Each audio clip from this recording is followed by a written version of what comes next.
Breakup के बाद मैं एक बार गया नशा करने और अचानक मुझे ड्रग दे दिया गया। जब मैं जगा, मैंने देखा कि मेरे पास मेरी डोमिनियरिंग चाइल्डहुड फ्रेंड सो रही थी, मेरा चाइल्डहुड नाइटमेयर। जैसे ही मैं छुपकर अपने कपड़े उठाकर भागने वाला था, मेरी चाइल्डहुड फ्रेंड ने सिजर्स उठाई और मेरी तरफ एक मीनिंगफुल स्माइल के साथ देखा। इससे पहले कि मैं कोई एक्सक्यूज सोच पाता, वो आगे बढ़ी और मुझे किस किया। फिर ना सिर्फ उसने मुझे स्पेंडिंग मनी के तौर पर 10 मिलियन युआन ट्रांसफर किए, बल्कि उसने ये भी कहा कि उसे रात को अकेले सोने में डर लगता है और मुझे उसके साथ मूव इन करने के लिए कहा। आसमान धीरे धीरे अंधेरा हो गया, सूरज ढल गया। अपनी एक्स गर्लफ्रेंड वोल्डेमॉर्ट से ब्रेकअप के बाद, हालांकि मैं इमोशनली हर्ट था, इसने मेरी कुकिंग पर बिल्कुल असर नहीं डाला। जो कस्टमर्स मेरी रेपुटेशन सुनकर आए, उन सब ने मेरी प्रेज में थम्स अप दिया। जल्द ही इवनिंग रश खत्म हो गया और काम के बाद यांग ने जबरदस्ती मुझे एक बार में खींचा। मैंने अपने सामने फ्लैशी नियॉन लिट बार को देखा और डाउट के साथ पूछा, तुम मुझे यहां क्यों लाए हो? बेशक ये तुम्हें ब्रेकअप से बाहर निकालने और कुछ एक्स्ट्राऑर्डिनरी फन एक्सपीरियंस कराने के लिए है। जब तुम वहां जाओगे तब तुम्हें पता चल जाएगा। ये मेरी तरफ से है, इसलिए बस एंजॉय करो। यांग वी मुस्कुरा दिया। हम दोनों ने बार में एंट्री ली और तुरंत एक प्राइवेट रूम बुक कर लिया। फिर 2 ब्यूटीफुल गर्ल्स को बुलाया। प्राइवेट रूम में एंटर करते ही टेबल पर 2 ग्लासेस पिंक लिकर थी और फ्लोर पर 2 केसेस बियर के थे। क्योंकि मैं पहले से ही यहां था, मैं आगे बढ़ा, एक ग्लास उठाया और उसे पी गया। ये मीठा है, टेस्ट काफी अच्छा है। यांग 2 ब्लैक स्टॉकिंग्स वाली गर्ल्स को लेकर प्राइवेट रूम में आया। जब उसने मेरे हाथ में खाली ग्लास देखा, वो वहीं रुक गया। तुमने ये पहले ही पी लिया? ये सुनकर मैं हैरान रह गया और डाउट के साथ पूछा, क्या बार में आकर पीना नहीं चाहिए? अगर अभी नहीं तो फिर कब? इससे पहले कि मैं अपनी बात पूरी कर पाता, मेरे हाथ से ग्लास फ्लोर पर गिर गया। मेरी आंखें पीछे को घूमी और मैं सोफा पर गिर गया। मेरा बॉडी गर्म होने लगा। ये देखकर यांगवी ने हेल्पलेसली कहा, ओ खैर, सीधा पॉइंट पर आना भी ठीक है। मैं ऐसे तुम गर्ल्स के भरोसे छोड़ता हूं। मेरा बडी अभी भी वर्जिन है, तो उसके साथ जेंटल रहना। चिंता मत करो बॉस। उन दोनों ब्लैक स्टॉकिंग्स वाली गर्ल्स ने एक साथ गिगल किया और मेरे गरम बॉडी को प्राइवेट रूम से बाहर ले गईं, बाहर वाले रूम की तरफ। डेज में मैंने महसूस किया कि मुझे बेड पर फेंका जा रहा है। मेरे कपड़े कोई उतार रहा था और मेरे पूरे बॉडी में खुजली हो रही थी। तभी दरवाजा लात मारकर खोला गया। तुम कौन हो? तुम्हें क्या चाहिए? बॉडीगार्ड अचानक अंदर आया और उन दोनों गर्ल्स को बाहर निकाल दिया। फिर एक एक्स्ट्राऑर्डिनरी ऑरा वाली औरत ब्लैक ड्रेस में अंदर आई। मिस, यांग मास्टर वैंग ऐसा लगता है कि उन्हें ड्रग दिया गया है। मुझे पता है, तुम सब जा सकते हो। दरवाजा लॉक कर दो। मेरी परमिशन के बिना किसी को भी अंदर आने की परमिशन नहीं है। जल्द ही मुझे ऐसा लगा जैसे मैं ओशन के बीच में हूं। मेरा भारी दिल बहुत हल्का महसूस करने लगा। ऐसा लगा जैसे मेरे सारे नेगेटिव इमोशंस को रास्ता मिल गया हो। अगली सुबह सनलाइट की गर्म किरण खिड़की से मेरी पलकों पर पड़ी। मैंने धीरे से अपनी आंखें खोली। मेरे सामने एक एक्सक्विजिट ओवल फेस था। उसकी स्नो वाइट स्किन इतनी सपल दिख रही थी कि तुम उससे पानी निचोड़ सकते थे। उसके चेहरे पर मेकअप का एक ट्रेस भी नहीं था। फिर भी वो किसी भी ऐसी औरत से ज्यादा ब्यूटीफुल थी जिसे मैं आज तक मिला था। सबसे जरूरी बात, इस ब्यूटी ने बहुत कम कपड़े पहने थे। मेरे एंगल से मैं उसकी स्नो वाइट क्लीवेज देख सकता था। मैंने तुरंत घूंट भरा। खासकर जब मैंने फ्लोर पर बिखरे कपड़े देखे, मैंने तुरंत कुछ सोचा। मैंने अपने दांत पीसे और अपने दिमाग में यांग वी को गाली दी। इस बास्टर्ड ने सच में मुझे एक प्रोस्टिट्यूट के पास ले जाने की हिम्मत की। कैसा अच्छा भाई है ये। पर क्या आजकल सारी प्रोस्टिट्यूट्स इतनी ब्यूटीफुल होती हैं? टाइम बदल गया है। बिना ज्यादा सोचे मैं चुपचाप बेड से उतरा और कपड़े पहनने लगा, एस्केप की तैयारी करते हुए। तभी मेरे पीछे से एक कोल्ड वॉइस आई, तुम्हें क्या लगता है तुम कहाँ जा रहे हो? मैं तुरंत फ्रीज हो गया। मैंने अपना सिर घुमाकर देखा और श्योर इनफ मैंने पाया कि वो औरत जिसे सो जाना चाहिए था, अब जाग चुकी थी। उसकी फीनिक्स लाइक आंखें मुझे इंटेंटली देख रही थी। ये देखकर मुझे लगा कि ऐसा इसलिए है क्योंकि मैंने अभी तक उसे पे नहीं किया था। मैंने काम रहने का नाटक किया जब मैंने कपड़े पहन लिए, फिर अपने वॉलेट से सारा कैश निकाला, शायद 2 या 3 हज़ार। मैंने उसे टेबल पर रखा और थोड़ा ऑकवर्ड होकर कहा, कल रात बस एक एक्सीडेंट था। इतना इनफ होना चाहिए, है ना? मुझे अब जाना होगा। ये कहने के बाद मैंने जल्दी से दरवाजा खोला और भाग गया। दरवाजे पर खड़े बॉडीगार्ड्स ने यह देखा पर मुझे नहीं रोका। रूम में टेबल पर कैश की स्टैक को देखते हुए शिलुए के ब्यूटीफुल चेहरे पर एक ब्रेथ टेकिंग स्माइल आई। वो स्माइल थोड़ी टीजिंग थी।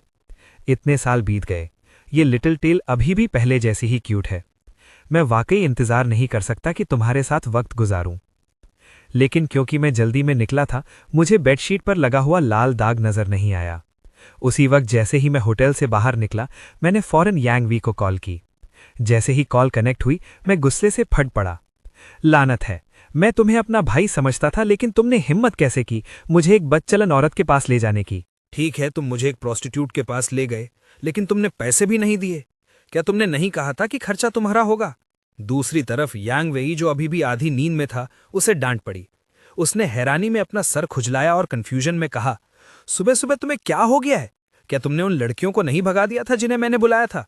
कौन सा पेमेंट? ये सुनकर मैं भी दंग रह गया। मुझे पिछली रात की वो आवाजें हल्की हल्की याद आ रही थी जो मैंने बेहोश होने के बाद सुनी थी। क्या ऐसा हो सकता है कि किसी ने मेरा फायदा उठाया? और सबसे जरूरी बात, मैंने इसके लिए पैसे भी दिए। मेरा दिल तुरंत दुखने लगा। मैं बहुत ज्यादा पछतावे से भर गया। अगर मुझे पता होता तो मैं पिछली रात बाहर नहीं जाता। अब इसे देखो, किसी के साथ सोना एक बात है, लेकिन मैंने 2000 युआन से ज्यादा भी खो दिए। ये एक बड़ा नुकसान है। तभी पीछे से एक काली बेंटली तेज रफ्तार से आई और मेरे ठीक सामने रुक गई। इससे पहले कि मैं कुछ समझ पाता, कार से दो बड़े हट्टे कट्टे आदमी बाहर निकले।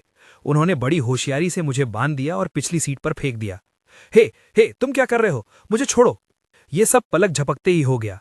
सिर्फ 1 मिनट के अंदर सारी कार्रवाई खत्म हो गई थी। बेंटली फिर से स्टार्ट हुई और तेजी से निकल गई।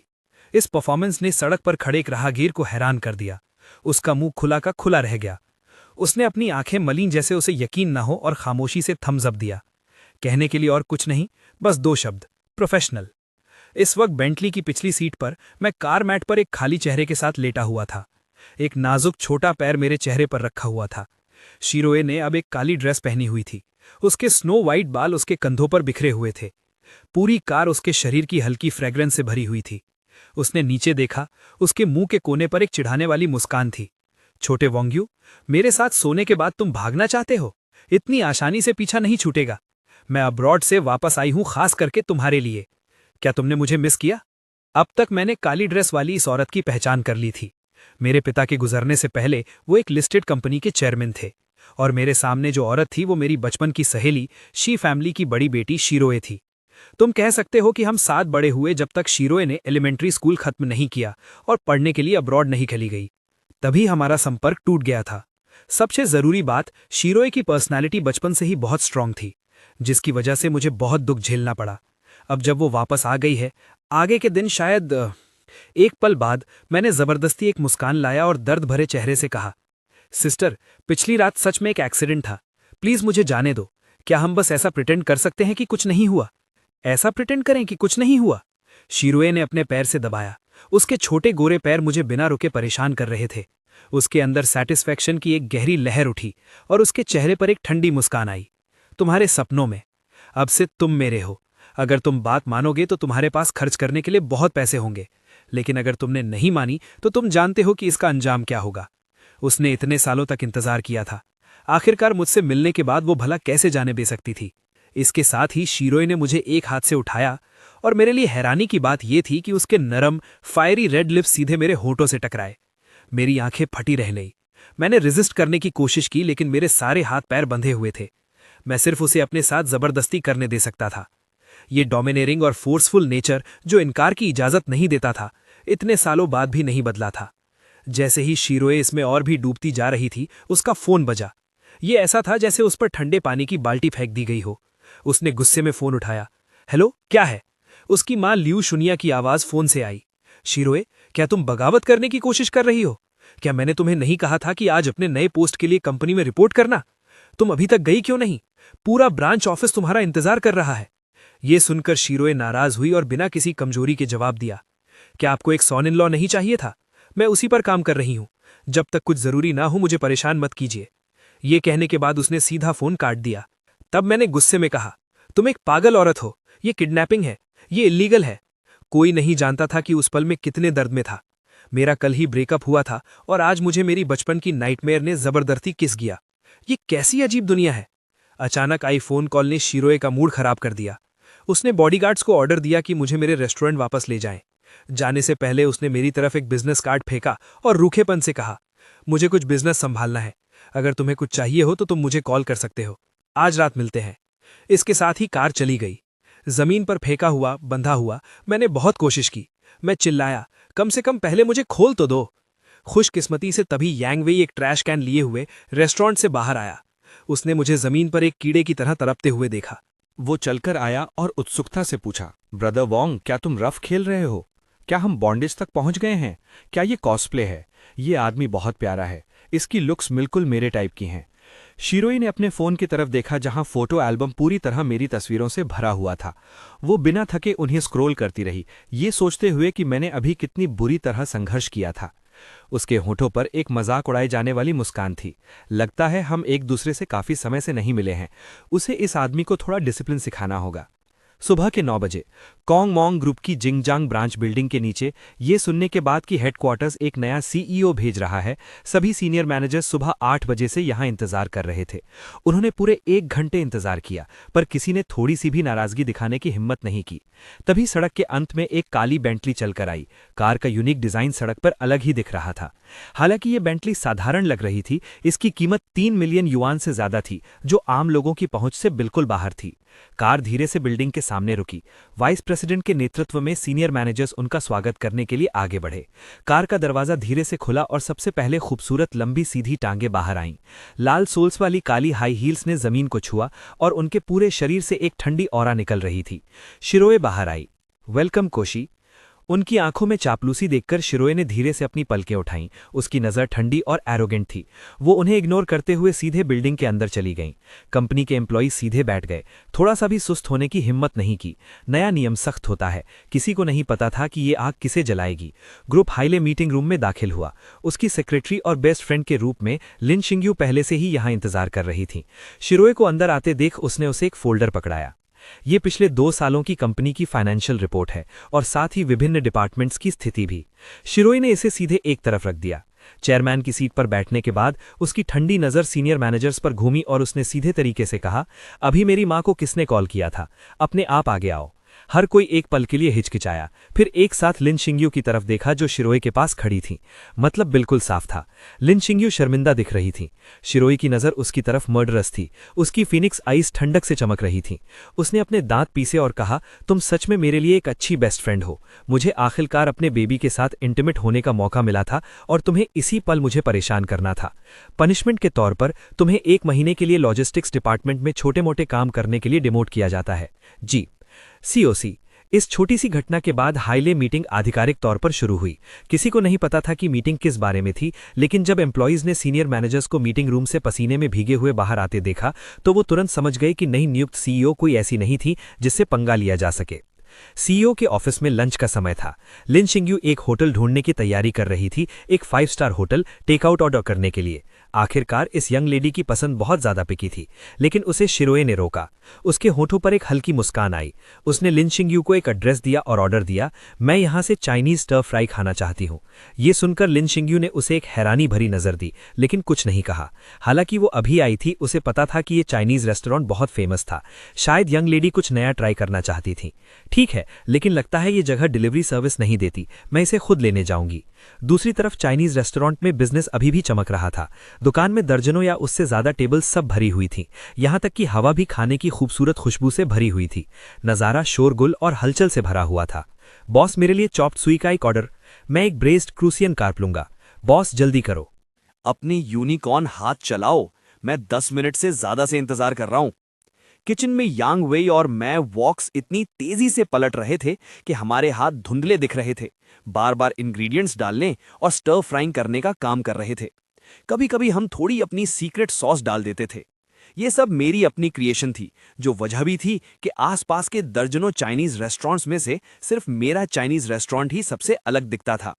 क्योंकि ज्यादातर कस्टमर्स ऑफिस वर्कर्स थे, वो ज्यादा देर तक खाना नहीं खाते थे, इसलिए कस्टमर टर्नओवर बहुत फास्ट था। उसी वक्त लिन शिंग्यू शॉप में आई और सीधा काउंटर स्टाफ पर चिल्लाई, मेरे लिए अपने सारे सिग्नेचर डिशेस लाओ। मुझे वो टू गो चाहिए। उन्हें अभी बनाओ, मैं एक्स्ट्रा पे कर सकती हूँ। जैसे ही उसने ये कहा, आसपास के टेबल्स पर बैठे कस्टमर्स ने उसे अजीब नजर से देखा। काउंटर के पीछे सिस्टर वोंग एक पल के लिए हैरान रह गईं, फिर हल्की सी स्माइल दी। मुझे माफ कीजिए, आपसे आगे बहुत सारे कस्टमर्स हैं। हमारा रेस्टोरेंट लाइन में बीच में आने की इजाजत नहीं देता। अगर आप वेट कर सकती हैं तो हम आपका ऑर्डर अभी ले लेंगे। ये सुनकर लिन शिंगयू को कोई परवाह नहीं हुई। उसने सीधा अपने वॉलेट से कई दर्जन रेड बिल्स निकाले और उन्हें टेबल पर रखते हुए साफ कहा, क्या अब ठीक है? सिस्टर वॉन्ग मुस्कुराई और कुछ नहीं कहा, ना ही उन्होंने पैसे लिए। उनके पास अपने खाने का इंतजार कर रहे कस्टमर ने प्यार से उसे याद दिलाया, मिस, आपको बस सब्र से इंतजार करना चाहिए। ऑर्डर के हिसाब से खाना मिलना बॉस वैंग का बनाया हुआ एक रूल है। ये खास तौर पर आप जैसे लोगों से निपटने के लिए है जो लाइन तोड़ना चाहते हैं। अमीर हो या गरीब, सब बराबर हैं। आप चाहे कितने भी पैसे दें, ये बेकार है। सबकी नजरें लिन शिंगयू को बहुत शर्मिंदा कर गईं। उसने अपना पैर पटका और गुस्से में रेस्टोरेंट से बाहर चली गई, बड़बड़ाते हुए, जब पैसे मिल रहे हैं तो लेने से मना कर रहे हो? क्या तुम इडियट नहीं हो? जल्द ही शिरोए को पता चला कि यहाँ क्या हुआ था। उसने ज्यादा कुछ नहीं कहा, लेकिन सीधा ड्राइव करके आ गई। जब सबको लगा कि वो यहाँ परेशानी खड़ी करने आई है, उन्होंने देखा कि शिरोए सीधा मेरे बॉस की चेयर पर बैठ गई। उसने कोई खाना ऑर्डर नहीं किया, बस अपने फोन पर खेलती रही। वक्त एक एक सेकंड, एक एक मिनट करके गुजरता गया। रेस्टोरेंट में कस्टमर्स धीरे धीरे कम हो गए। दोपहर 2 बजे तक सारे कस्टमर्स जा चुके थे। आखिर में सिर्फ शिरुए और लिन शिंगयू रह गए। खबर मिलने पर मैं किचन से बाहर आया। मैंने उन दोनों औरतों को गुस्से वाली नजर से देखा और साफ कहा, तुम दोनों आखिर चाहती क्या हो? उस वक्त लिन शिंगयू ने अपने आप से सोचा, इस मुश्किल यंग लेडी को इतनी देर इंतजार करवाने की हिम्मत, ये लड़का तो पक्का गया, ये इसी के लायक है। फिर अगले ही सेकंड उसने देखा कि शिरोए मेरी तरफ देखकर खुलकर मुस्कुराई और कहा, मुझे प्रिंसिपल्ड मर्द पसंद है। तुम जितने ज्यादा प्रिंसिपल्ड रहोगे, मुझे उतना ही पसंद आएगा। मुझे भूख लगी है, घर चलो और मेरे लिए खाना बनाओ हबी। जैसे ही वो आखिरी 2 शब्द कहे गए, चाहे सिस्टर वॉन्ग हो या लिन शिंगयू, दोनों के एक्सप्रेशंस ऐसे थे जैसे उन्होंने कोई भूत देख लिया हो। उन्हें अपने कानों पर यकीन नहीं हो रहा था। क्या ये दोनों मैरिड हैं? मैं तुम्हें वार्निंग दे रहा हूं, फालतू बात मत करो। तुम्हारा हस्बैंड कौन है? मैं जल्दी से चिल्लाया। मेरी समझाने की कोशिश देखकर जियुवे तुरंत नाराज हो गई। उसके आंखों में और ज्यादा ठंडक आ गई और उसकी आवाज और भी कोल्ड हो गई। मेरे साथ चलो या फिर मैं तुम्हें बांध कर ले जाऊं। मैं तुम्हें चुनने का एक आखिरी मौका देती हूं। डैम इट, क्या मैं सच में तुमसे डरता हूं? मैंने अपनी पूरी जिंदगी कॉशियस रहा हूं और मैं किसी से पीछे नहीं हटूंगा। तुरंत मैंने किचन की तरफ चिल्लाया, नंबर 2, नंबर 3, कोई यहां परेशानी खड़ी करने आया है, बाहर आओ और मदद करो। चिल्लाने के बाद किचन से तुरंत हलचल हुई। यांग वे अपनी शेफ्स यूनिफॉर्म में बाहर भागा आया, अपने हाथ में एक बड़ा सूप लैडल पकड़े हुए। उसकी आंखें बड़ी थीं। किसकी मौत आई है जो मेरे इलाके में परेशानी करने की हिम्मत कर रहा है? फिर एक भौंकने की आवाज आई। एक पीला कुत्ता आधे इंसान जितना ऊंचा और 1 मीटर और आधा लंबा किचन से बाहर निकला और मेरे सामने बचाव करते हुए खड़ा हो गया। अपने दोनों भाइयों को अपनी हिफाजत करते हुए देखकर मुझे तुरंत और भी ज्यादा कॉन्फिडेंस महसूस हुआ।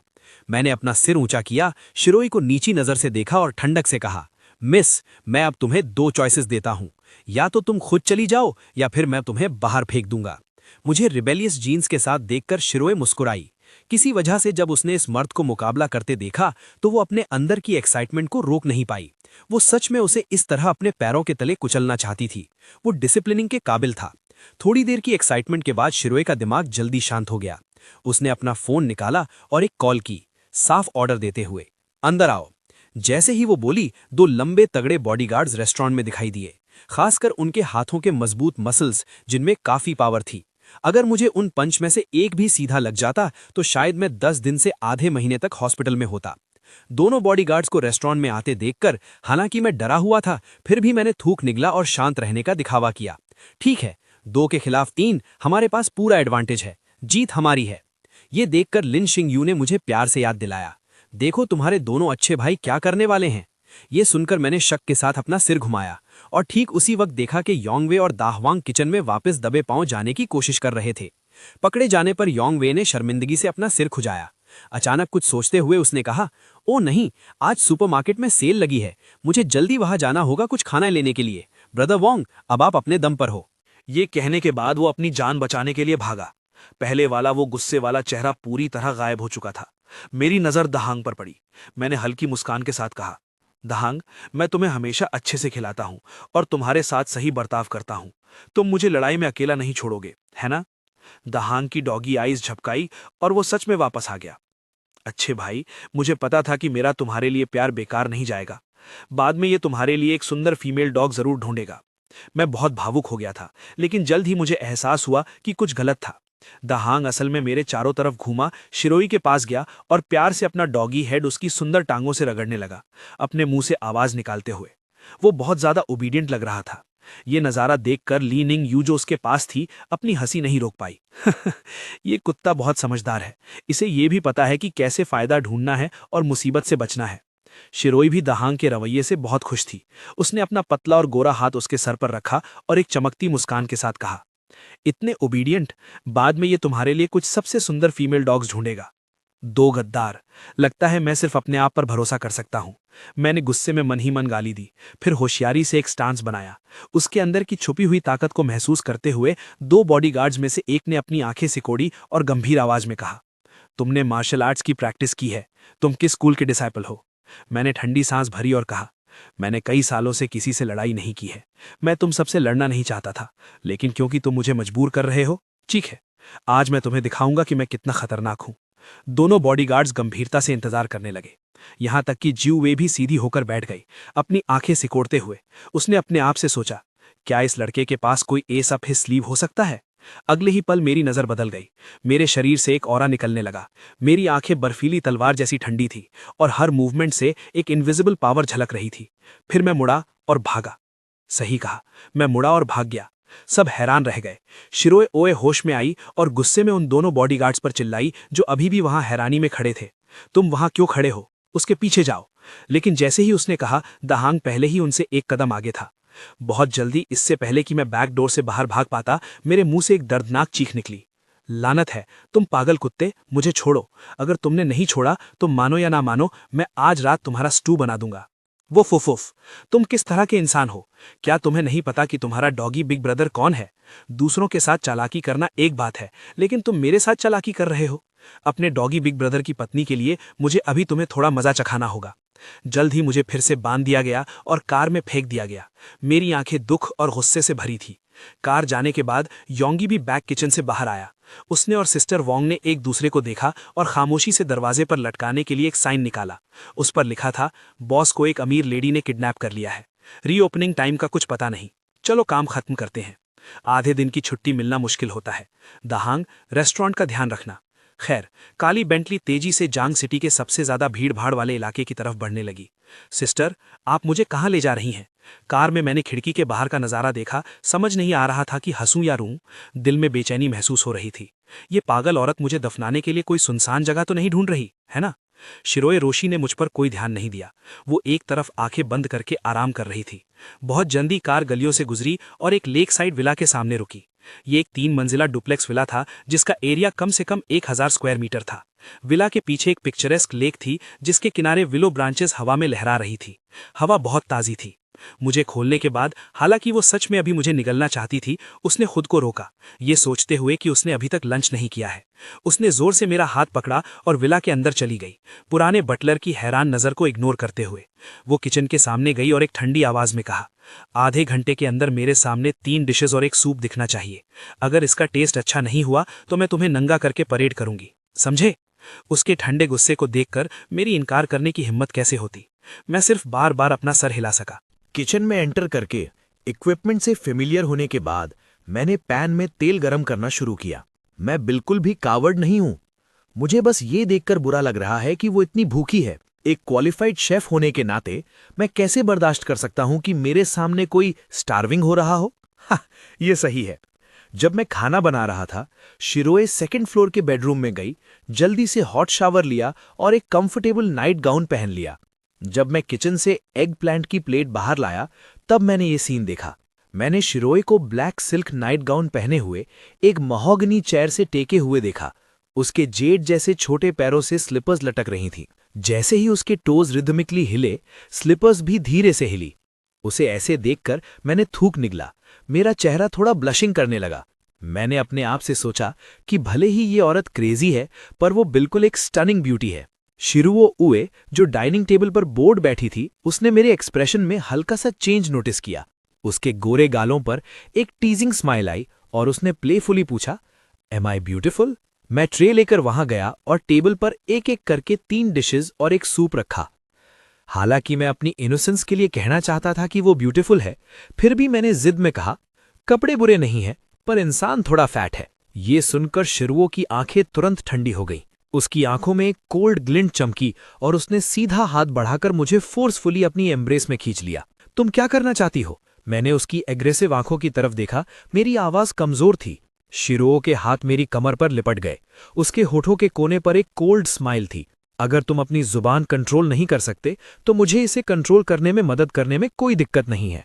ये कहने के बाद वो किस करने के लिए झुकी। जब तक मैं रिएक्ट भी नहीं कर पाया, उसने अपनी सॉफ्ट फ्रैग्रेंट टंग से मेरे दांतों को प्राय ओपन किया। मैंने अपनी आंखें फाड़ ली, रेजिस्ट करना चाहा, पर सिर्फ ज़िरो की आंखों में डिससैटिस्फैक्शन की एक झलक देखी। मेरे पेट पर एक पंच पड़ा जिससे मैं कराह उठा। उसके सॉफ्ट लिप्स का सामना करने की ताकत खो दी। मेरे होठों पर किस ने मेरी हार्ट बीट तेज कर दी। अचानक मुझे ये मूवमेंट थोड़ा इंजॉय होने लगा। काफी देर बाद शिरोए ने आखिरकार मुझे छोड़ दिया। अपने मुंह के कोने से ग्लिसनिंग लिक्विड पहुंचा। उसके चेहरे पर एक चार्मिंग स्माइल आई। याद रखना, तुम मेरे आदमी हो। चाहे तुम्हारा बॉडी हो या तुम्हारी सोल, सब मेरी है। अगर तुमने किसी और को कैजुअली छूने दिया तो मैं तुम्हें एक केज में बंद कर दूंगी। मुझे वॉर्न करने के बाद शिरोए जाने के लिए खड़ी हुई। मेरे एब्स को एक बार छूना नहीं भूली। उसके बेल जैसी हंसी शांत लिविंग रूम में गूंजी। मेरे माथे पर ब्लैक लाइंस आ गईं। भाइयों, क्या कोई समझ रहा है? गलती से मैं एक क्रेजी औरत से मिला और पता चला कि वो एक परवर्ट भी है। मैंने कभी नहीं सोचा था कि एक दिन मेरा हरासमेंट होगा। शिरोए ने चॉपस्टिक्स आगे बढ़ाई और इनडिफरेंटली कहा, मैं अपने हाथ नहीं हिलाना चाहती, तुम मुझे खिलाओ। तुम लेजी औरत, मैं बड़बड़ाया, पर फिर भी चॉपस्टिक्स उठाई। बोल से पैन फ्राइड पोक बेली का एक टुकड़ा उठाया और उसके मुंह के पास लाया। उसके मुंह में डालने से पहले ही वो उसकी रिच अरोमा सूंघ सकती थी। नॉर्मली डिशेस जल्दी सर्व करने के लिए मैं अक्सर जानबूझकर कुछ स्टेप्स स्किप कर देता हूं, जिससे डिश थोड़ी फ्लॉड हो जाती है। पर अगर मैं रेस्टोरेंट में नहीं होता तो मैं आमतौर पर परफेक्शन चाहता हूं। जैसे ही उसने मीट का वो थोड़ा क्रिस्पी टुकड़ा खाया, ज़िरो का चेहरा खुशी से चमक उठा। वो इस डिश के टेस्ट से काफी सैटिस्फाइड थी। मानना पड़ेगा, इस आदमी की कुकिंग स्किल्स उसके टेस्ट को सूट करती है। वो आदमी खुद भी उसके टेस्ट को सूट करता है। चाहे जो भी हो, वो रुक नहीं सकती। उसके ब्यूटीफुल लेग्स ने मुझे हल्का सा लात मारी। मैं उसका मतलब समझ गया और एग प्लांट का एक पीस उठाया। बस इसी तरह खाना खत्म हुआ। पेट भर खाना खाने के बाद वो ऊपर बेडरूम की तरफ चली गई और बिना पीछे मुड़े कहा, तुम अब घर जा सकते हो। आज रात मेरे लिए डिनर प्रिपेयर करना, वो लोग खाने के लिए आएंगे। ये सुनकर मुझे ऐसा लगा जैसे मुझे एमनेस्टी मिल गई हो और खुशी से विला से बाहर भागा। और मन में सोचा, उसने मुझे मारा और अभी भी अपने सपनों में मेरे हाथ का बना डिनर खाना चाहती है। दुनिया इतनी बड़ी है, मैं बस छुपने की कोई जगह ढूंढ लूंगा। क्या वो सच में मुझे ढूंढ सकती है? विला की सेकंड फ्लोर की खिड़की के सामने शिरोए ने मुझे ब्लैंक एक्सप्रेशन के साथ भागते हुए देखा। उसके होठों पर एक मीनिंगफुल स्माइल थी। मदर लिया की आवाज फोन से आती है, मैं तुम्हें बता रही हूं। जीएओ, क्या तुम सुन रही हो? लॉन्ग फैमिली हमारी पार्टनर है। जब तुम उस लड़के लॉन्ग आओ को रिजेक्ट करो तो ज्यादा रूड मत होना। साथ ही तुम्हें इस साल मेरे लिए एक बॉयफ्रेंड घर लाना होगा। ठीक है, मुझे पता है। शिरोए ने बेसब्री से फोन काट दिया और कॉटन्स खींच दिए। पूरा बेडरूम तुरंत अंधेरे में डूब गया। जहां तक मेरी बात है, विला कॉम्प्लेक्स से अभी बाहर निकलने के बाद मुझे भी मेरी आंट का कॉल आया। मैं सड़क पर चल रहा था और बेबस होकर फोन पर बोला, मैं आपको बता रहा हूं आंटी, मैं सच में अभी किसी रिलेशनशिप में नहीं रहना चाहता। क्या आप मुझे इस बार छोड़ सकती हैं? लाइन की दूसरी तरफ मेरी आंट ने ठंडी आह भरी, मुझे तुमसे कोई मतलब नहीं है। मैं तुम्हें कुछ याद दिलाने के लिए कॉल कर रही हूं। परसों किंग मिंग फेस्टिवल है, वापस आना मत भूलना ताकि तुम अपने फादर को सम्मान दे सको। तभी मुझे ये बात याद आई। मेरे बेपरवाह चेहरे के भाव धीरे धीरे शांत हो गए और मैंने धीमे से कहा, मुझे पता है आप कल वापस आ जाएंगी। उन दोनों ने कुछ देर बात की और फिर फोन रख दिया। मेरे फादर की बात करें तो मेरा मन 5 साल पहले की उस रात को बार बार याद कर रहा था। मेरे होम टाउन में एक बड़ा अर्थक्वेक आया था। उस रात 800 से ज्यादा लोग मारे गए थे, लेकिन मेरा 3 लोगों का परिवार भाग्य से बच गया था। लेकिन दुख की बात यह है कि अर्थक्वेक से मुश्किल से बचने के बाद मेरे फादर खाने के लिए लाइन में प्रतीक्षा करते वक्त मर गए। अगर किसी ने लाइन नहीं काटी होती तो वो भूख से नहीं मरते। यही कारण है कि मेरा रेस्टोरेंट लाइन काटने की अनुमति नहीं देता। मेरे फादर के भूख से मरने के 2 साल बाद मेरी मदर ने दूसरी शादी कर ली और वो चाहती थी कि मैं उनके साथ चलूं, लेकिन मैंने मना कर दिया। मैंने अपनी आंट के घर रहने का निर्णय लिया क्योंकि मैं किसी अनजान व्यक्ति को डैड नहीं बुला सकता था। समय जल्दी से बीत गया और शाम हो गई। काली बेंटली तेज गति से चाइनीज रेस्टोरेंट की तरफ बढ़ी। कुछ देर बाद कार धीरे से सड़क के किनारे रुक गई। शिरो ऑय ने वहां लटके हुए क्लोज्ड साइन को देखा। उनके पूरे शरीर से बेहद ठंडक निकल रही थी। बॉडीगार्ड ने यंग लेडी को पहले कभी इतना क्रोधित नहीं देखा था। फोन रखने के बाद वो सावधानी से रिपोर्ट देने के लिए पास आया। मिस्टर वैंग का घर खाली है। हमने नेबरहुड के सर्वेलेंस कैमरास चेक किए हैं। वो आज आफ्टरनून वापस नहीं आए। शिरो मुस्कुराई। उनकी आंखों में एक अजीब से मुस्कुराहट चमकी। कितना प्यारा पुरुष है। क्या वो मेरे साथ हाइड एंड सीक खेलने का प्रयास कर रहा है? इस क्षण, क्योंकि बॉडीगार्ड ने रेस्टोरेंट का मेन डोर खोल दिया था, डाओ हुआंग जो शॉप की देखभाल कर रहा था अंदर से बाहर निकला और शिरो के पास दौड़ते हुए आया और लगातार अपना सर उनके पैरों से रगड़ने लगा। Woof woof woof. उन दो दुष्टों की हिम्मत कैसे हुई तुम्हारे डॉगी लॉर्ड को शॉप में अकेला बंद करने की, जबकि वो स्वयं बाहर खेलने गए हैं? शिरो ऑय ने उसकी तरफ नीचे देखा। उन्हें अचानक कुछ याद आया। वो नीचे बैठी उसके सर को सहलाया और हल्की मुस्कुराहट के साथ कहा, डहुओंग, क्या तुम्हें पता है वोंग यू कहाँ भाग गया है? Woof woof woof. डहुओंग एक बार भौंका और फिर सड़क के उस पार भागा। इसे देखकर दोनों बॉडीगार्ड्स ने शीघ्रता से पीछा किया, डहुओंग के पीछे पीछे। जहां तक शिरो की बात है, वो कार में वापस गईं और ड्राइवर से ठंडे स्वर में कहा, उनका पीछा करो। चाइनीज रेस्टोरेंट से लगभग 1 किलोमीटर दूर एक रेसिडेंशियल एरिया में। तुम 3 तक गिनोगे। अभी अपने कपड़े उतारो, अन्यथा तुम्हारा ब्राउजर हिस्ट्री पब्लिक कर दिया जाएगा। तुम नहीं चाहोगे कि सबको तुम्हारे वास्तविक स्वरूप के बारे में पता चले, है ना? ब्रदर वोंग यू, कृपया मुझे जाने दो। ये बहुत लज्जाजनक है। मैं सच में इसे नहीं उतार सकता। अपने कपड़े उतारो। मैंने तुमसे कहा अपने कपड़े उतारो। प्रकाश से भरे हुए लिविंग रूम में यांगवी को अंततः अपने कपड़े उतारने पड़े और वो पिंक शर्ट और वाइट बॉडीकॉन स्कर्ट पहननी पड़ी जो मैंने खरीदी थी।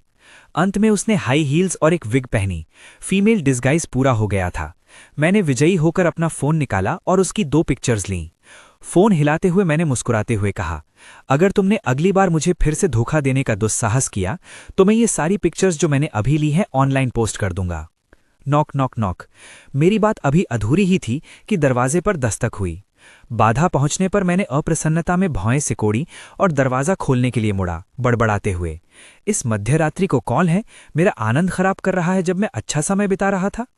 लोहे का दरवाजा धीरे से खुला और मेरी आंखों के सामने एक अत्यंत ठंडा चेहरा था, विशेष रूप से वो फीनिक्स आइज, एक तीक्ष्ण तलवार की भांति जो सीधा किसी के हृदय में उतर जाए। शिरो को दरवाजे के बाहर देखकर मैं स्तब्ध रह गया और भय में 2 कदम पीछे हट गया। मेरे चेहरे पर भयानक भाव थे।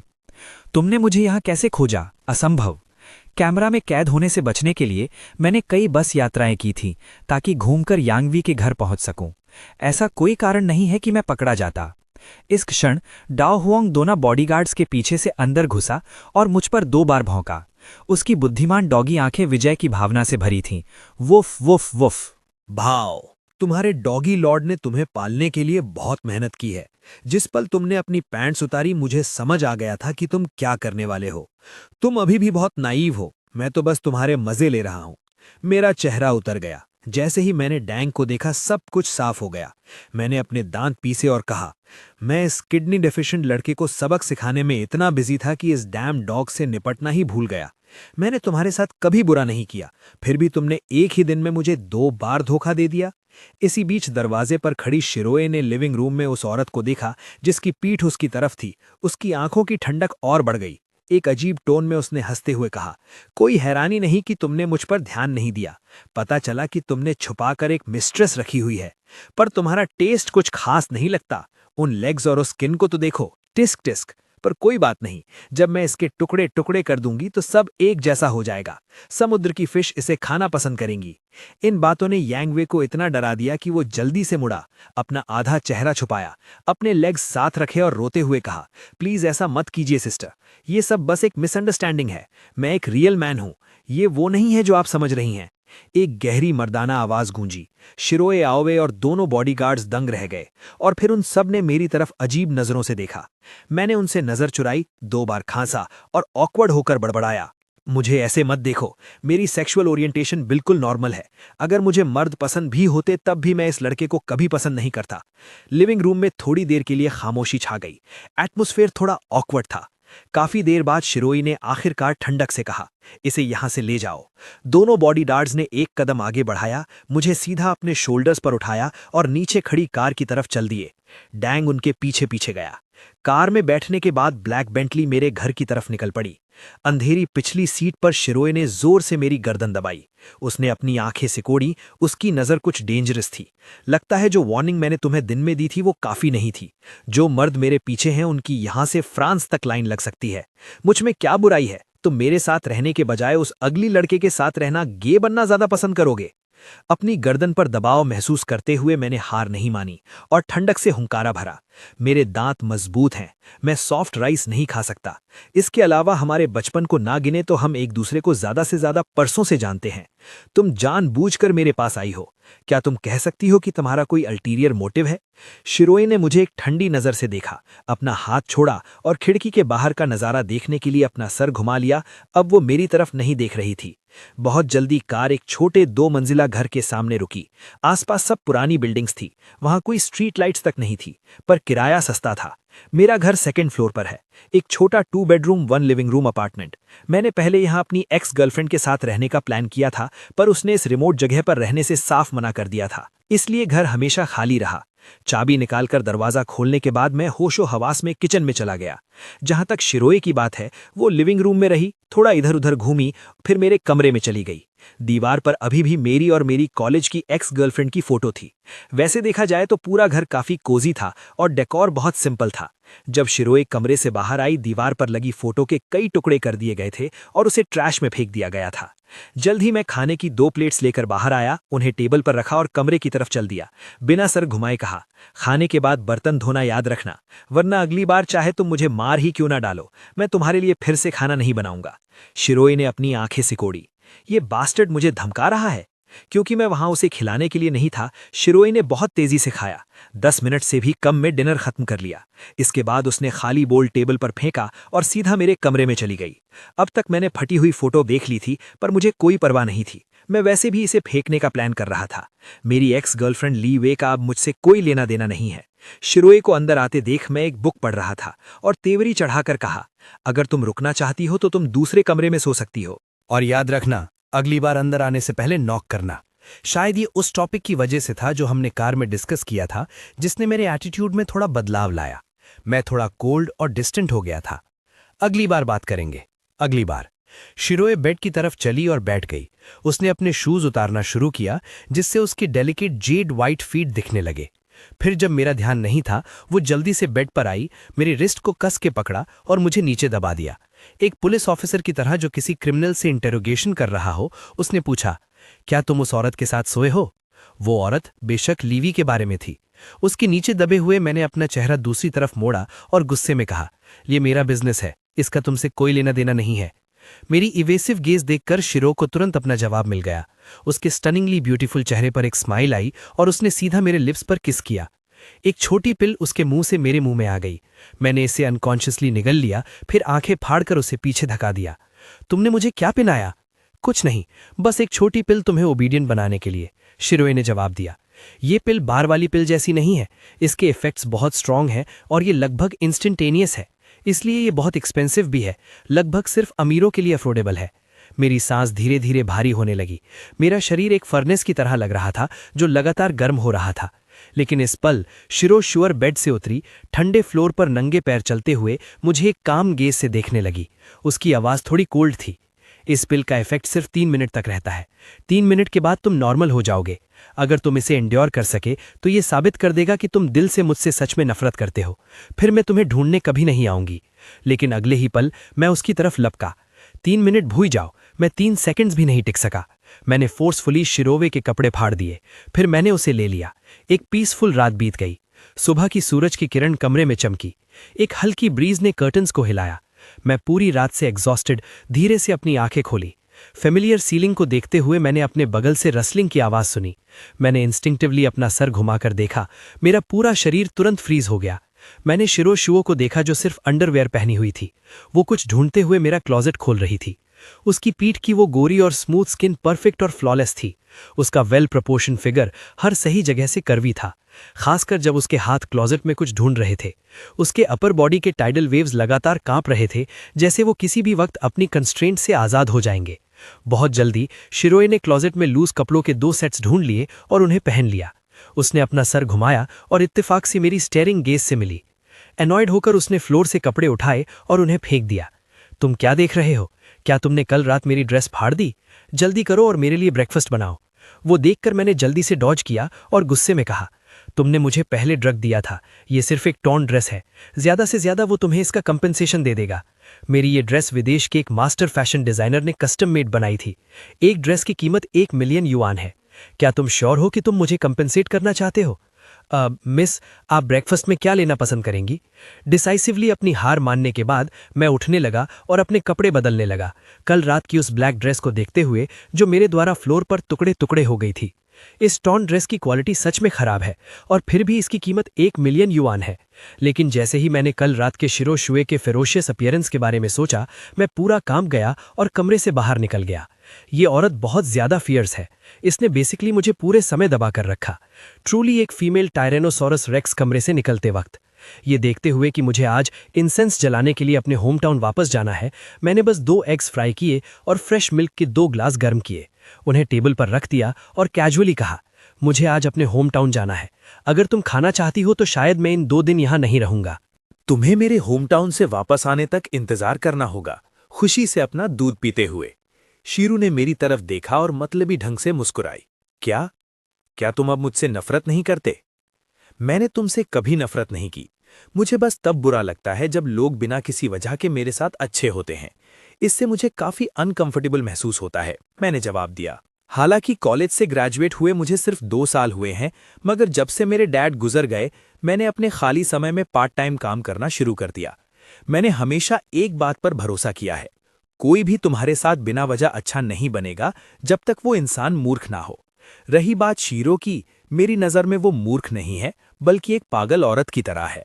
आखिर कोई भी अपने खुद की वर्जिनिटी के साथ जुआ नहीं खेलेगा, मगर ये औरत यकीन न करने लायक हद तक खतरनाक है। उसने 2 बार मुझ पर जोर जबरदस्ती की। शीरू मेरे सामने बैठी थी, उसने अपनी लंबी गोरी टांगें क्रॉस की। जब तुम वापस आओगे, मेरे साथ मेरे घर चलना मेरे पेरेंट्स से मिलने।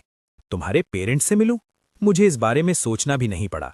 बिल्कुल नहीं, तुम चाहे मुझे मार डालो पर मैं नहीं जा रहा। ये सुनकर शीरूआई की आंखें अचानक ठंडी पड़ गईं। वो अपनी सीट से खड़ी हुई और अपना नाजुक हाथ बढ़ाकर मेरी ठोड़ी उठाई, मुझे अपनी आंखों में सीधा देखने पर मजबूर किया।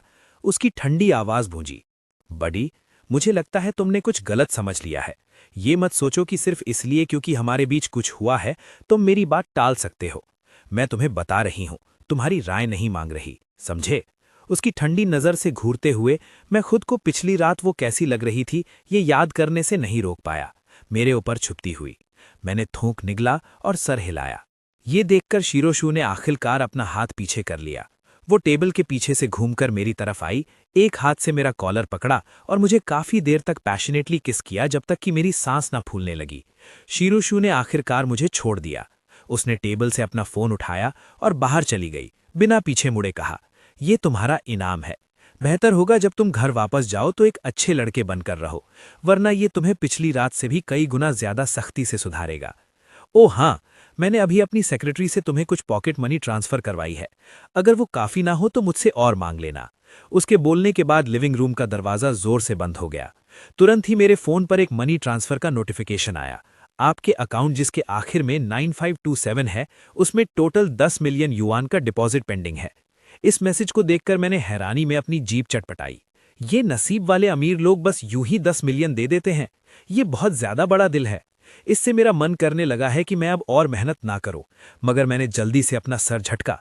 डर की एक लहर मुझ पर छा गई। मैंने खुद को डांटा, नहीं, मैं नहीं कर सकता। मैं एक असली मर्द हूं। मैं किसी औरत के भरोसे कैसे जी सकता हूं? अगर ये बाहर पता चला तो मैं शर्म से मर जाऊंगा। बिल्कुल नहीं, ये नफरत के लायक औरत बहुत चालाक है। इस गंदे पैसे का इस्तेमाल करके मेरे प्रिंसिपल्स को बिगाड़ने की कोशिश कर रही है। ब्रेकफास्ट खत्म करने के बाद मैंने जल्दी से थोड़ी सफाई की, अपना बैकपैक और कार की चाबियां ली और घर जाने के लिए तैयार होने नीचे चला गया। कंपनी के रास्ते में लिंसिनियो पैसेंजर सीट पर बैठकर एक रिपोर्ट पढ़ रही थी, जबकि शीरोशू पिछली सीट पर थोड़े खोए से एक्सप्रेशन के साथ बैठी थी, मेरे रिएक्शंस के बारे में सोच रही थी। मैं थोड़ा चंचल लगता हूं, पर मैं अपने प्रिंसिपल्स का पक्का हूं। अगर मैं ज्यादा जोर जबरदस्ती करूं तो क्या होगा अगर मैं उसे तोड़ दूं? ये टॉप टियर मन वो है जिस पर मेरी बचपन से नजर थी। मुझे थोड़ा उसका ख्याल रखना होगा। उसने लिंसिनियो की तरफ देखा जो रिपोर्ट पढ़ रही थी और अचानक पूछा, लिंसिनियो, मुझे बताओ कि कोई किसी मर्द का दिल कैसे जीत सकता है। ये सुनकर पैसेंजर सीट पर बैठी लिन सीनियो ने बिना ऊपर देखे जवाब दिया, क्या ये सिर्फ एक मर्द का दिल जीतना नहीं है, इतना आसान। लिन सीनियो ने अचानक ऊपर देखा और शुरू शू की तरफ मुड़ी। उसने उसे ऊपर से नीचे तक देखा, फिर एक उलझे हुए एक्सप्रेशन से कहा, तुम बदल गई हो। तुम अब वो ऊंची और ताकतवर आइस गॉडेस नहीं रही जिसे मैं पहले जानती थी। अगर तुम नहीं चाहती कि इस महीने की तुम्हारी पूरी सैलरी कट जाए तो मेरे सवाल का जवाब दो। शुरूओई की आवाज साफ और ठंडी थी। लिन सीनियो ने मुंह बनाया और उसके पास कहने के अलावा कोई चारा नहीं था। क्या एक मर्द का दिल जीतना आसान नहीं है? खास तौर पर बॉस वैंग जैसे उसूलों वाले फ्रेश मीट के लिए। बस उन्हें अपनी मौजूदगी की आदत दिलाओ, फिर उन्हें इग्नोर करो।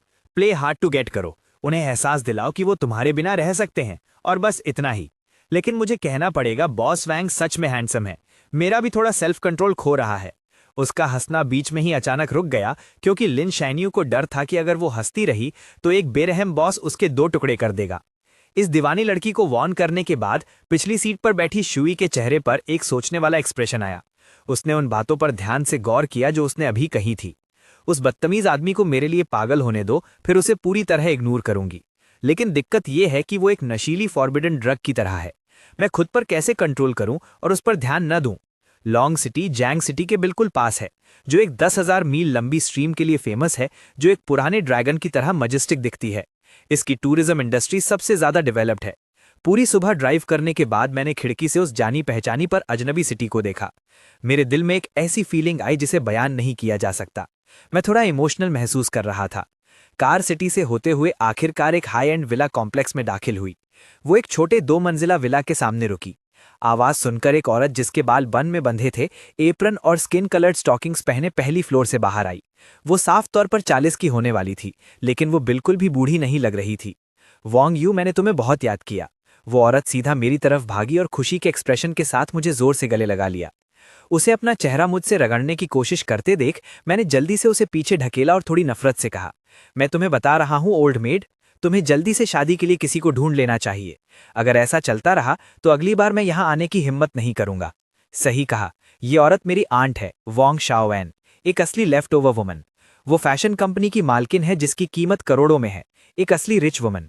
अगर मैं चाहता तो मैं भी एक सेकंड जनरेशन रिच किड बन सकता था और मुझे पढ़ाई के साथ काम नहीं करना पड़ता। लेकिन अफसोस, मैं खुद पर बहुत गर्व करता हूं। मैं एक फ्री लोडर नहीं बन सकता। अगले ही पल मेरे पेट पर एक जोरदार पंच पड़ा। मेरी आंखें फट गईं। मैंने लगभग पिछली रात का खाना निकाल ही दिया था। वॉन्ग शाओवैन ने अपनी मुट्ठी पीछे की, अपने हाथ अपनी कमर पर रखे और गुस्से में सांस छोड़ी। फिर से मुझे ओल्ड मेट कहने की हिम्मत करना, मैं गारंटी देती हूं कि तुम अपनी बाकी जिंदगी व्हील चेयर पर बिताओगे। कहते हुए वो विला के अंदर चली गई। बिना पीछे मुड़े कहा, जल्दी से अंदर खाने के लिए आओ। ये जानते हुए कि तुम वापस आ रहे हो, मैंने खास तौर पर ब्रेस्ड पोक रिब्स बनाई हैं। मैं गारंटी देती हूं कि ये तुम्हारे मुंह में पानी ला देगा। मैंने अपना पेट मला और पाउट करते हुए उसके पीछे विला में चला गया। मैंने धीरे से अपने मुंह में बुदबुदाया, औरतें बहुत फिकल होती हैं। एक पल वो कहती हैं कि वो मुझे याद करती हैं, अगले ही पल वो जोर से मारती हैं। कोई हैरानी नहीं कि उसकी शादी नहीं हो रही। अफसोस की बात यह है, ये बुदबुदाना आगे चल रही वॉन्ग शाओ कियान ने सुन लिया। उसका चेहरा तुरंत उतर गया। उसने दरवाजे के पास से एक क्रोबार उठाया और मेरी तरफ मुड़ी, जिसने मुझे इतना डरा दिया कि मेरा चेहरा पीला पड़ गया। मैं मुड़ा और अपनी जान बचाकर भागा। आंट, मुझसे गलती हो गई। मुझे सच में पता है कि मुझसे गलती हो गई। बकवास बंद करो, आज तुम्हें मार पड़ेगी। मैं तुम्हें जरूर दिखाऊंगी कि फूल लाल क्यों होते हैं।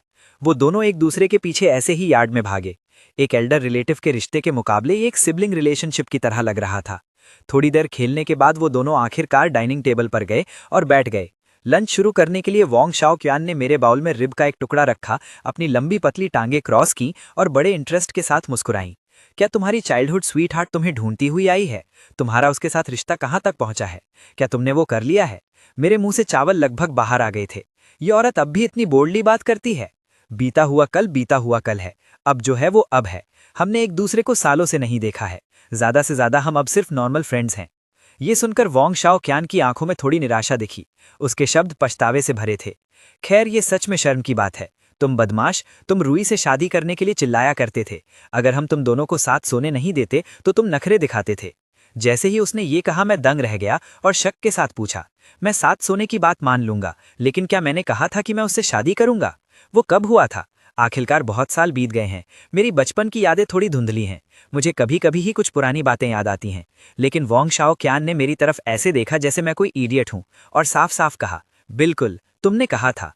और तो और उस लड़की रोशी ने हमेशा ये बात अपने दिल में रखी है, वरना वो तुम्हें ढूंढने के लिए विदेश से इतनी दूर वापस क्यों आती? क्योंकि मैं हैंडसम हूं, जाहिर है। जल्दी खाओ, खाने के बाद हमें ग्रेव स्वीपिंग के लिए चीजें खरीदने जाना है। मौसम गर्म हो रहा है, हम तुम्हारे लिए कुछ समर क्लोथ्स भी खरीद सकते हैं साथ ही। जैसे ही उसने अपना मुंह खोला, वोंग शियाओयान एक बातूनी आंटी की तरह बिना रुके नैगिंग करने लगी। वो बिल्कुल नहीं रुक रही थी, लेकिन मुझे ये एटमॉस्फेयर सच में पसंद आया। मैंने बिना किसी अनवाइंस के सुना। धीरे धीरे मेरे अंदर खुशी की फीलिंग जगने लगी। दूसरों के द्वारा केयर किए जाना बहुत अच्छा लगता है। मेरे दिल में एक फैमिली ऐसी ही दिखती है। खाना खत्म करने के बाद वोंग शियाओयान अपने कपड़े चेंज करने ऊपर चली गई, जबकि मैं बर्तन धोने के लिए रिस्पॉन्सिबल था। जब मैं बोल्स किचन में ले गया, मैंने सिंक में गंदे बर्तनों का ढेर देखा जो न जाने कितने दिनों से वहां था। तुरंत मेरे फोरहेड पर लकीरें आ गईं। इतनी लेजी होने की वजह से वो डिजर्व करती है कि उसकी शादी ना हो, लेकिन मैं क्या कर सकता हूं? आखिर वो मेरी आंट हैं। मैं सिर्फ उन्हें स्पॉइल कर सकता हूं, है ना? बर्तन खत्म करने के बाद एक फोन कॉल आया। मैंने अपने हाथ पोंछे और अपना फोन निकालकर देखा। मैं तुरंत स्पीचलेस हो गया। डिस्प्ले होने वाला कॉन्टैक्ट नेम माय लव था। मुझे ये जानने के लिए सोचना भी नहीं पड़ा कि ये पक्का शियू ने कल सेव किया था जब मैं सो रहा था। उसने ऐसा निकनेम भी सेट कर दिया। एक पल सोचने के बाद मैंने फिर भी कॉल का जवाब दिया। मुझे डर था कि अगर मैंने जवाब नहीं दिया तो वो क्रेजी वुमन शायद एक क्लीवर लेकर सीधा मेरे घर आ जाएगी। जैसे ही कॉल कनेक्ट हुई, दूसरी तरफ से कोल्ड वॉइस आई। तुम्हें फोन उठाने में इतनी देर क्यों लगी? तुम क्या कर रहे हो? मेरी पूरी बॉडी बिना किसी कंट्रोल के शिवर करने लगी। मैंने ऑकवर्डली कहा, बस अभी बर्तन धोना खत्म किया है। क्या तुम्हें किसी चीज की जरूरत है? दूसरी तरफ बिल्डिंग के टॉप फ्लोर पर शियू रुए अपने ऑफिस में अपनी डेस्क पर फैली हुई लेटी थी और थोड़ी लेजी वॉइस में जवाब दिया, मुझे तुम्हारी याद आ रही थी। हमें एक दूसरे को देखे लगभग 4 घंटे हो गए हैं और तुमने मुझे ये बताने के लिए कॉल तक नहीं किया कि तुम सेफ हो। बताओ, क्या मुझे किसी को भेजकर तुम्हें वापस बुलाना चाहिए? मुझे उसकी बातों की सच्चाई पर कोई शक नहीं था, क्योंकि ये औरत सच में ऐसा कुछ करने के काबिल थी। किडनैपिंग इल्लीगल है, जानबूझकर लॉ तोड़ना और भी सीरियस क्राइम है। मैं अपने बॉयफ्रेंड के लिए वरिड हूं, इसलिए मैं उसे अपने पास रखकर प्रोटेक्ट करना चाहती हूं। ये बहुत रीजनेबल है ना? तुम्हारा बॉयफ्रेंड कौन है? संभल कर रहो, मैं तुम पर स्लैंडर के लिए केस कर दूंगा। शियू रुए के लिप्स के कॉर्नर्स थोड़े से ऊपर मुड़े। उसका टोन कैजुअल था, लेकिन उसमें एक अनक्वेश्चनेबल अथॉरिटी की झलक थी। अभी इसी वक्त कुछ ऐसा कहो जिससे मैं खुश हो जाऊं, वरना ये तुम्हें अभी ढूंढने आ जाएगा। तुम्हें कॉन्सिक्वेंसेस पता है। लाइन के इस तरफ मैं इतना गुस्से में था कि अपने दांत पीस रहा था। अगर मैं सच में तुम्हें लड़ाई में हरा सकता तो मैं तुम्हें पक्का घुटनों पर बिठाकर कॉन्कर गवाता। आखिर में मैंने फिर भी अपने दांत पीसे और कहा, एक एक शब्द करके, मैं पसंद करता हूं, मैं पसंद करता हूं, मैं तुम्हें सबसे ज्यादा पसंद करता हूं माय लव। हालांकि वो मेरे टोन में बहती हुई रिजेंटमेंट महसूस कर सकती थी, लेकिन शियू रुए इसे सुनकर अच्छे मूड में थी। उसके चेहरे की स्माइल और भी ब्राइट हो गई। उसकी आंखें क्रेसेंट की तरह मुड़ गईं। उसने अनकंट्रोलेबल एक्साइटमेंट के साथ कहा, मेरा डैम मैन कितना अडोरेबल है।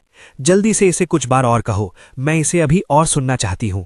लेकिन बदले में उसे जो मिला वो लाइन डिस्कनेक्टेड होने की आवाज थी। डिस्कनेक्टेड फोन को देखते हुए जियो रुए के एक्सप्रेशन तुरंत कोल्ड हो गए। उसकी आंखों में एक चिलिंग चमक दिखी। इस लड़के ने सच में मुझ पर फोन हैंगअप करने की हिम्मत की। लगता है डिसिप्लिन अभी भी बहुत हल्का था। तभी लिन श्याओयून डॉक्यूमेंट्स का एक ढेर लेकर अंदर आई। मुस्कुराते हुए कहा, रुए, पास ही में एक नई बेकरी खुली है, चलो चलते हैं। तुम्हारी सैलरी से 5000 युआन डिडक्ट होंगे। जियो रुए ने बीच में ही टोकते हुए कहा। लिन शियाओयू के चेहरे की स्माइल तुरंत फ्रीज हो गई और उसने डिफाइंटली कहा, तुम मेरी सैलरी क्यों डिडक्ट कर रही हो? ये सुनकर शियू रुए ने बस इंडिफरेंटली जवाब दिया, क्योंकि तुमने ऑफिस में पहले अपना बायां पैर रखा था। अगली सुबह जल्दी हल्की बूंदाबांदी हो रही थी। सुबह सवेरे मैं पहले से ही अपनी आंट की 2 मिलियन से ज्यादा की लग्जरी कार में बैठा था और उत्सुकता से कार को इधर उधर छू रहा था। मैंने अपनी जबान चिचकारी और कहा, कमबख्त अमीर लोग। आंटी, मुझे याद है आपने पिछले साल ही वो BMW ली थी और इस साल आप फिर से इतनी महंगी कार खरीद रही हैं। क्या आपका इतना एक्स्ट्रावेगेंटली खर्च करना वाकई ठीक है? ग्रेजुएशन के 2 साल बाद मैंने सिर्फ 1 लाख से कम की एक जेनरिक कार खरीदी है। ऐसा नहीं है कि मैं इसे अफोर्ड नहीं कर सकता, बस बात यह है कि रेस्टोरेंट का हर महीने मॉर्टगेज भरना पड़ता है। भले ही शिरोए ने मुझे 10 मिलियन दिए हैं, लेकिन मेरा इसे इस्तेमाल करने का कोई इरादा नहीं है। अभी भी वही बात है, कोई बिना किसी वजह के किसी के साथ इतना अच्छा नहीं होता। इसकी कीमत इतनी ज़्यादा नहीं है। अगर तुम्हें ये पसंद है तो मैं तुम्हें ये कार दे दूंगी। मैं एक बेहतर कार खरीद लूंगी। बिल्कुल नहीं, मैं इसका गैस और इंश्योरेंस फीस अफोर्ड नहीं कर सकता। ये बच्चा हमेशा दूसरों की काइंडनेस कबूल क्यों नहीं कर पाता? मैं तुम्हारी आंट हूं, कोई अजनबी नहीं। वोंग शाओ इन ने फिर से नैगिंग शुरू कर दी और बिना रुके बोलती रहीं। शहर तक का रास्ता ज़्यादा दूर नहीं था। साथ ही बारिश में किंगमिंग फेस्टिवल की छट्टी पर वर्कर्स के होने की वजह से सड़क पर लगभग कोई कार नहीं थी। आधे घंटे बाद कार छोटे शहर से गुजरी और एक ऊंचे पहाड़ के नीचे रुकी। जब मैं अपने पिता की ग्रेव पर पहुंचा तो कोई वहां पहले से ही था। वो एक मिडिल एज्ड औरत थी। उनका चेहरा हैगर्ड लग रहा था, जैसे किसी अनकहे दुख से भरा हो। मैं आगे बढ़ा और धीरे से आवाज दी। मदर लुई ने अभी इंसेंस जलाना खत्म ही किया था और देखने के लिए मुड़ी। उनके गमजदा चेहरे पर आखिरकार एक मुस्कान आई। घर का रेस्टोरेंट अभी भी बिजी है, मुझे जाना होगा। मदर लुई अपना अम्ब्रेला लेकर चली गईं। मैं बिना किसी इमोशन के उनकी पीछे हटती हुई शक्ल को देखता रहा। मेरे दिल में एक भी हलचल नहीं हुई। मैं अपनी माँ से इस तरह के बर्ताव का आदी था। ऐसा मंजर ये कल्पना करना मुश्किल बना देता है कि माँ बेटे एक दूसरे से 2 साल तक नहीं मिले थे और उस बीच एक बार भी फोन नहीं किया था। और जब वो आखिरकार मिले तो अलग होने से पहले ये सिर्फ एक छोटी सी मुलाकात थी। वोंग शाओ इनको वोंग यू की पर्सनैलिटी पता थी, इसलिए उन्होंने मुझे सलाह देने की कोशिश नहीं की, बल्कि खामोशी से इंसेंस जलाने लगी। लगभग आधे घंटे बाद मेरी आंट और मैं पहाड़ से नीचे आए और हमने अपनी कार के पास एक ब्लैक बेंटली देखी। बेंटली के बगल में फ्लोइंग ब्लैक ड्रेस में एक औरत खामोशी से खड़ी थी। उनका स्टनिंगली ब्यूटीफुल चेहरा और वो अदरवर्ल्डली ट्रांसेंडेंट ऑरा उन्हें बारिश में एक फेरी जैसा दिखा रहा था। मैं चलकर वहां गया और शिरोए को देखा, जो अचानक वहां आ गई थी, और मैंने शक के साथ पूछा, तुम यहां क्यों हो? तुम्हारे साथ ब्रेकफास्ट करने के लिए, शिरोए ने ठंडेपन से कहा। ये सुनकर मैं दंग रह गया। वो खास तौर पर मेरे साथ ब्रेकफास्ट करने के लिए सुबह सवेरे जांग चैंग से लांगशी तक गाड़ी चलाकर आई है। क्या ये औरत बेवकूफ़ है? वोंग शाओइन ने हम दोनों के बीच एम्बिगुअस एटमॉस्फेयर को देखा और तुरंत कुछ अंदाज़ा लगा लिया। उनके चेहरे पर एक आंटी स्माइल आई। उन्होंने सीधे अपनी कार का दरवाज़ा खोला और अंदर बैठ गईं। उन्हें अचानक याद आया कि उन्हें कंपनी में काम है। रू, क्या तुम शिरोए को वापस ड्रॉप कर सकती हो? तुम दोनों अपना वक्त लो और मज़े करो, मैं अब जा रही हूँ।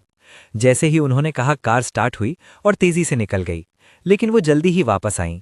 कार की खिड़की नीचे हुई और वोंग शाओइन ने चेयरफुल होकर कहा, कहना भूल गई, मैं आज रात वापस नहीं आ रही हूँ, इसलिए तुम दोनों को खुद को रोकने की जरूरत नहीं है। जब वोंग शाओइन की कार दूर चली गई तो शिरोए ने आखिरकार नॉनचेलेंटली कहा, कार में बैठो। मैं समझ गया और पिछला दरवाज़ा खोलकर अंदर बैठ गया। लेकिन अगले ही सेकंड मैंने देखा कि शिरोए भी अंदर आ गईं, लेकिन सीट पर नहीं बल्कि सीधे मेरी गोद में। एक हल्की बॉडी फ्रेग्रेंस महकने लगी। तेरी तो? तुम क्या करना चाहती हो? मैं उसकी इस बोल्ड हरकत से चौंक गया। मेरा दिल तेजी से धड़क रहा था। मैं उसे दूर धकेलने ही वाला था कि मेरे कान में एक ठंडी आवाज़ गूंजी, अगर तुमने हिलने डुलने की हिम्मत की तो मुझे अभी तुम्हारे साथ वो सब करने में कोई एतराज़ नहीं है। ये सुनकर मैंने दर्द भरे एक्सप्रेशन के साथ अपने हाथ नीचे गिरा दिए और उसे अपने ऊपर बैठने दिया। शिरुए आहुई ने मेरी कमर को कस के पकड़ लिया। उसका नरम शरीर लगभग मुझसे सटा हुआ था। हम एक दूसरे की सांसें महसूस कर सकते थे। उसने लालच से वोंग यू की खुशबू को अंदर खींचा। इस जानी पहचानी खुशबू ने उसके लिए रुकना नामुमकिन कर दिया। तुरंत बाद मुझे अपनी गर्दन में एक तेज दर्द महसूस हुआ। मैंने तुरंत एक ठंडी सांस भरी। धत तेरी की, इस पागल औरत ने मुझे फिर से काट लिया। क्या ये कुत्ते के साल में पैदा हुई थी? काफी देर बाद शिरुए ने आखिरकार संतुष्टि के साथ छोड़ दिया। वोंग यू की गर्दन पर बने काटने के निशान को देखते हुए उसने एक संतुष्ट स्माइल के साथ कहा, ये मेरा फोन काटने की सजा है। देखते हैं अगर तुम फिर से बिना वजह मेरा फोन काटने की हिम्मत करते हो। इस निशान के साथ तुम अपनी बाकी पूरी जिंदगी के लिए मेरे आदमी होगे। बोलने के बाद शिरुए एक नन्ही चिड़िया की तरह मेरी बाहों में सिमट गई और इस पल का पूरा आनंद लेने लगी। कुछ ही देर में उसकी नाक से एक जैसी सांसें आने लगीं। वो साफ तौर पर सो चुकी थी। ये देखकर ड्राइवर ने रियर व्यू मिरर से देखा और अंदर ही अंदर राहत की सांस ली। ड्राइव करते हुए उसने धीमी आवाज में समझाया, मैंने बटलर से सुना था कि यंग मिस कल रात बिल्कुल नहीं सोई थी। ब्रेकफास्ट तो दूर की बात है, उन्होंने कल लंच या डिनर भी नहीं किया था। उन्होंने अब तक पानी की एक बूंद भी नहीं पी है। हम उन्हें किसी भी तरह मना नहीं सके। ड्राइवर की बात सुनने के बाद मैंने थोड़े हैरत से शिरुए को देखा, जो मेरी बाहों में सिमटकर गहरी नींद में सो रही थी। मुझे अचानक याद आया जो मेरी यंगेस्ट आंट ने कल कहा था। सिर्फ हमारे बचपन की एक आम सी बात की वजह से वो विदेश से हजारों मील का सफर करके वापस आ गई। क्या इस दुनिया में सच में इतनी मूर्ख औरत होती है? शिरुए के बेहद खूबसूरत सोते हुए चेहरे को घूते हुए मैं अपने ख्यालों में खोने से खुद को रोक नहीं सका। लेकिन जैसे ही मैंने उसके घटिया मिजाज के बारे में सोचा, मैंने जल्दी से अपना सिर झटक दिया। बिल्कुल नहीं, बिल्कुल नहीं। जब हम साथ भी नहीं हैं तब वो इतने गुस्से वाली है। अगर हम सच में साथ आ गए तो क्या वो हर रोज मुझे विप से दौड़ा दौड़ा कर नहीं पीटेगी? सोती हुई शिरुए ने अचानक तेवर बदले। ऐसा लग रहा था जैसे वो कोई बुरा सपना देख रही हो। उसने अपना हाथ उठाया और वॉन्ग यू के चेहरे पर थप्पड़ जड़ दिया। उसने बेहोशी में फुसफुसाया, ये तुम्हें बात ना मानने का सबक सिखाएगा, तुम घटिया आदमी। ये तुम्हें मार मार कर खत्म कर देगा। इस औरत की असली फितरत सच में एक पागल औरत की है। उसके बाद मैं अपनी यंगेस्ट आंट के घर वापस नहीं गया। इसके बजाय मैंने ड्राइवर को सीधे जोंग्क्यू वापस चलने को कहा। उसी वक्त मैंने अपनी यंगेस्ट आंट को एक फेयरवेल मैसेज भेज दिया। जब तक शिरुए जागी, उसकी आंखों के सामने फिर से वॉन्ग यू का बेडरूम था। कंबल उसकी खुशबू से भरा हुआ था।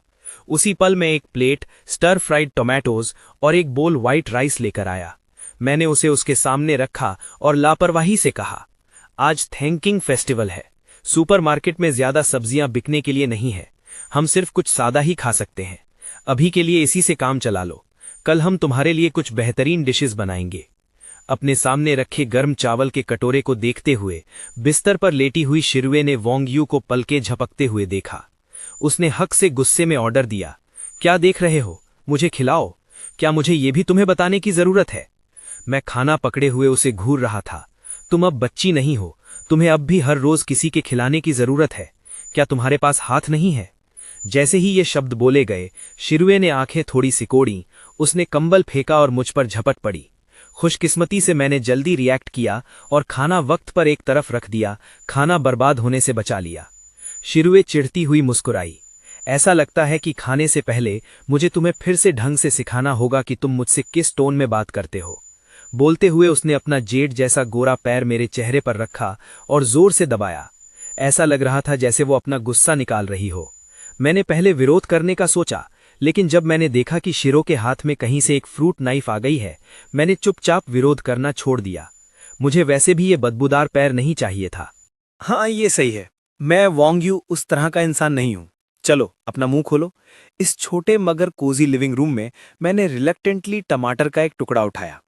शियारोशु ने कोऑपरेटिवली अपना मुंह खोला और उसे रेलिश के साथ खाया। निगलने के बाद उसने कामली कहा, मैंने पहले ही अपने पेरेंट्स को बता दिया है। कल तुम मेरे साथ उनसे मिलने चलोगे ताकि जब उनके पास करने को कुछ ना हो तो वो मुझे बॉदरिंग करना बंद कर दे। मैं नहीं जा रहा, वॉन्ग यू ने बिना सोचे रिप्लाई दिया। शियारोशु ने एक फ्रूट नाइफ बाहर निकाली। उसने उसे मेहनत से भरी टेबल पर रख दिया। लेकिन इस बार मैं कावर्ड नहीं था। मैंने एक एक्सट्रीमली कॉन्फिडेंट स्माइल के साथ कहा, तुम्हें लगता है ये थ्रेट अभी भी मुझ पर काम करेगा? मैं बेट लगाता हूं तुम नहीं करोगी। मेरे सेंटेंस के बीच में ही मैंने अपनी आंखों के सामने एक शैडो फ्लैश देखी। मैंने सबकॉन्शियसली नीचे देखा और देखा कि एक शार्प फ्रूट नाइफ मेरे क्रॉच में गड़ी हुई थी। नाइफ की नोक मेरी पैंट्स के पार हो गई थी और चेयर में गहरी एम्बेडेड थी। उस मोमेंट में मेरी पीठ कोल्ड स्वेट से भर गई। शियारू थोड़ा करीब आई। उसने अपना छोटा, थोड़ा ठंडा हाथ मेरी चिन स्क्वीज करने के लिए आगे बढ़ाया। उसकी फीनिक्स आइज में एक टीजिंग लुक था। उसके मुंह के कॉर्नर्स एक मॉकिंग स्माइल में मुड़ गए। तुमने अभी क्या कहा? मुझे नहीं लगता मैंने तुम्हें क्लियरली सुना। मेरा एक्सप्रेशन अनचेंज्ड रहा। मैंने खुद को करेक्ट किया। एक्चुअली मैं काफी वक्त से अंकल और आंटी से मिलना चाह रहा था। ये आंसर सुनकर शियारोशु ने सैटिस्फाइंगली नाइफ बाहर निकाल ली। वो मेरे कान के पास झुकी और विस्पर्ड किया, हनी, ये पहली बार नहीं है जब तुम मेरी बातों के खिलाफ गए हो। मेरे पेशेंस की लिमिट्स हैं। अगली बार बोलने से पहले बेहतर होगा तुम केयरफुली सोचो। मेरे टॉय के तौर पर तुम्हें एक टॉय की तरह ही एक्ट करना चाहिए। अपनी नेक पर फ्रूट नाइफ की शार्प सेंसेशन महसूस करते हुए मैंने जोर से थूक निकला। मैंने ट्रेम्बलिंग करते हुए सिर हिलाया। बिग सिस, प्लीज नाइफ को स्टेडी पकड़िए। मैं अभी उतना लंबा नहीं जिया हूं। वॉन्ग यूज की ट्रेम्बलिंग अपीयरेंस को देखकर शियारोशु के दिल में सैटिस्फैक्शन की एक एक्सट्रीम सेंस भर गई। उसने जेंटली उसका चेहरा उठाया और उसके लिप्स पर एक किस किया। फिर उसने डोटिंगली कहा, हनी, तुम इतने अडोरेबल क्यों हो? तुम मुझे चाम से मारने ही वाले हो। लंच के बाद शियारोशु ने वोंग यू को जोंगकिंग के सबसे बड़े मॉल में घसीटा, क्योंकि वो उसे अपने पेरेंट्स से मिलवाने घर ले जा रही थी। वो डेफिनेटली इस डैम मैन को स्ट्रीट स्टॉल के कपड़ों में नहीं जाने दे सकती थी। करीबन आधे घंटे बाद कार मॉल पहुंच गई। एक लग्जरी ब्रांड स्टोर में एंटर करते हुए ब्लैक स्टॉकिंग्स पहनी सेल्स वुमन वोंग यूज फेस पर थप्पड़ के 2 लाल स्लैप मार्क्स देखकर थोड़ा सरप्राइज्ड थी। उसने स्टन्ड होकर कहा, सर आपका फेस। मैंने पाउट किया, ये कुछ नहीं है, बस एक कुत्ते ने काट लिया था। अगले ही सेकंड मेरा फेस पेन से कंटॉट होने लगा। मैंने नीचे देखा और देखा कि शियारोशु's फुट मेरे जूपे पर जोर से स्टॉम्प कर रहा है। इस डैम मैन ने उसे कुत्ता कहने की हिम्मत की। ऐसा लगता है कि लेसन अभी भी काफी लाइट था। मैंने तुरंत एक कोल्ड ब्रेथ भरी, रेजिस्ट करने की हिम्मत नहीं हुई। एक थोड़े अननेचुरल एक्सप्रेशन के साथ मैं मुस्कुराया और कहा, कुछ नहीं, आपके द्वारा स्टेप किया जाना मेरे लिए ऑनर है। मैं इतना खुश हूं कि मर सकता हूं। दोनों की हरकतों को देखते हुए सेल्स वुमन ऑकवर्डली एक साइड खड़ी रही। ये देखकर कि वो रुक गए हैं, वो जल्दी से बोली, क्या आप दोनों यहाँ कुछ कपड़े चूज करने आए हैं? मैं आपको दिखाने ले चलती हूँ। सेल्स वुमन की गाइडेंस के अंडर बात करते हुए दोनों क्लोथिंग स्टोर के अंदर गए। शियारोशु ने डायरेक्टली सेल्स वुमन से कहा, आपके पास जो 10 सबसे एक्सपेंसिव मेंस आउटफिट हैं वो ले आइए। जब सेल्स वुमन ने ये सुना तो वो इंटरनली एक्साइटेड हो गई, सोच के कि एक बिग स्पेंडर आया है। हाँ, मैं उन्हें अभी लाती हूँ, प्लीज वहां थोड़ी देर वेट कीजिए, वहां फ्री कॉफी है। बोलने के बाद सेल्स वुमन जल्दी से पास के क्लोथ्स रैक पर गई और जल्दी से अपनी सिलेक्शन की। जिस मोमेंट से वोंग यू और शियारोशु ने दरवाजे से एंटर किया था, उसके दिमाग में पहले से ही दोनों के मेजरमेंट्स और क्लोथिंग साइजेस का पता था, इसलिए मेजर करने की जरूरत नहीं थी। जैसे ही मैं बैठा, मैं कंप्लेन करने से खुद को रोक नहीं पाया। तुम कितनी बड़ी स्पेंडथ्रिफ्ट हो, सिर्फ अपने पेरेंट्स से मिलने के लिए तुम्हारे पास सच में जलाने के लिए बहुत ज्यादा पैसा है। तुम्हें कपड़ों पर हंड्रेड्स ऑफ थाउजेंड्स खर्च करने हैं, ये सब पैसा है। शियारोशु ने इंटरेस्ट के साथ मेरा रिएक्शन देखा और मुस्कुराते हुए कहा, ये तुम्हारा पैसा नहीं है जो मैं यूज कर रही हूँ, ये तुम्हारी फैमिली नहीं है जिसे मैं बैंकरप्टिंग कर रही हूँ। मुझे तो पिंच भी महसूस नहीं हो रहा, तो तुम किस बात का बुरा मान रहे हो? या फिर क्या तुम मुझ पर ऑलरेडी फॉलन फॉर हो गए हो, मेरे बिहाफ में सोचने लगे हो? जैसे ही ये शब्द बोले गए, मेरा पुराना फेस बीट रेड हो गया। मैंने खुद को काम डाउन करने के लिए जल्दी से कॉफी की एक सिप ली और रिटॉर्टिंग किया, तुम ये क्या नॉनसेंस बात कर रही हो? मैं किसी जू की टाइग्रिस पर फॉलन फॉर होना पसंद करूंगा बजाय तुम पर फॉलन फॉर होने के। एक कोल्ड गेज मेरी तरफ आई। मैं तुरंत समझ गया कि मुझे अपना मुंह बंद रखना है और आगे बोलने की हिम्मत नहीं की। अगर मैं बोलता रहता तो कोई फिर से क्रेजी हो जाता। खुशकिस्मती से इस मोमेंट पर सेल्स वुमन एक मोबाइल क्लोथ्स रैक ढकेल कर लाई। उस पर कपड़ों के 10 नीट सेट्स टंगे हुए थे। शियारोशु ने उस पर टंगे कपड़ों पर एक नजर डाली, फिर एक इंक ब्लैक सूट उठाया और उसे वोंग यू की तरफ फेंक दिया। उसने नॉनचलांटली कहा, इसे लो और ट्राई करो, देखो कि ये कंफर्टेबल है या नहीं। मैंने प्राइस टैग देखा और फिटिंग रूम की तरफ चल दिया, अपनी जुबान से आवाज निकालते हुए। लानत है, एक सूट की कीमत 1,50,000 है, ये बहुत ज्यादा महंगा है। इस वक्त मैंने नोटिस किया कि मेरे पीछे शिरोए फिर से पीछा कर रही थी। मैंने तुरंत थके हुए लहजे में कहा, मैं कपड़े बदल रहा हूं, तुम मेरा पीछा क्यों कर रही हो? शिरोए ने एक होशियारी वाली मुस्कुराहट के साथ कहा, तुम कपड़े बदल रहे हो तो जाहिर है मैं यहां तुम्हें बदलते हुए देखने के लिए हूं, क्या कोई प्रॉब्लम है? ये देखकर कि उसने अपने इरादे बिल्कुल नहीं छुपाए, मैंने अपने दिमाग में उसे एक फीमेल हुलिगन कहा, लेकिन कुछ कहने की हिम्मत नहीं हुई। मैं फिर से फिटिंग रूम की तरफ चल दिया। मेरे साथ पहले ही सब हो चुका है, बस कपड़े ही तो बदल रहा हूं, तो जो भी हो। लेकिन मुझे जल्द ही पछतावा हुआ। जब सेल्स वुमन प्राइसेस चेक कर रही थी, उसने फिटिंग रूम से आवाजें सुनी और तुरंत शर्मा गई और अपना सर झुका लिया। लानत है तुम हुलिगन, मैं अपने कपड़े बदल रहा हूं, तुम मेरी पैंट्स क्यों उतार रही हो? हे, मुझे हर जगह टच मत करो। जब तक दोनों फिटिंग रूम से बाहर आए, शिरोए पहले बाहर निकली। उसने अपना बैंक कार्ड निकाला और स्टाफ को दे दिया। वो ये सारे आउटफिट्स ले लेंगे, कार्ड से पेमेंट कर लो। इस पल मैं भी बाहर आया। मेरा चेहरा दुख से भरा था। मेरी नेक पर साफ तौर पर कई चमकदार लाल हिकीज और 2 काटने के निशान दिख रहे थे। ये औरत सच में डॉग के साल में पैदा हुई थी। अगली सुबह लंच रश से 2 घंटे पहले चाइनीज रेस्टोरेंट ने लंच के लिए खाना तैयार करना शुरू कर दिया था। शांत बैक किचन से यांग वैस की हैरानी भरी आवाज आई, क्या वो कमीना अपने इन-लॉज से मिलने चला गया और मुझे रेस्टोरेंट चलाने के लिए अकेला छोड़ दिया? क्या वो मेरे साथ खिलवाड़ नहीं कर रहा? सिस्टर वैंग जो मैसेज पहुंचाने की इंचार्ज थीं, उन्होंने बेबसी से सर हिलाया। वो आगे बढ़ीं और योंग वैस के कंधे को थपथपाया, आहें भरते हुए। लिटिल यांग, तुम ये कर सकते हो। तुम्हारे लिए खुद को साबित करने का वक्त आ गया है। सबको अपनी असली ताकत दिखाओ। बोलने के बाद सिस्टर वॉन्ग बैक किचन से चली गई, योंग वई को किचन में अकेला और हैरान छोड़कर। चाइनीज रेस्टोरेंट हर दिन एवरेज 100 टेबल सर्व करता है। अगर हर टेबल सिर्फ 3 डिशेस भी ऑर्डर करे तो भी वो 300 डिशेस हैं। इसके शुरू होने से पहले ही यांग वई के हाथ कांपने लगे थे। उस कमीने सरनेम वॉन्ग को सच में लगता है कि उसका लिवर लोहे का बना है। दूसरी तरफ मैं, मेन कैरेक्टर, छोटी अमीर औरत की काली बेंटली में बैठा था, खुशी से मिल्क टी पी रहा था, खिड़की के बाहर तेजी से गुजरते नज़ारों की तारीफ कर रहा था। बिना करछी चलाए गुजरने वाले दिन शानदार होते हैं। शिरोए मेरे ऊपर बैठी थी, कभी कभी मेरे हाथ से मिल्क टी की चुस्की ले रही थी, स्ट्रॉ पर एक चमकदार लाल लिपस्टिक का निशान छोड़ते हुए।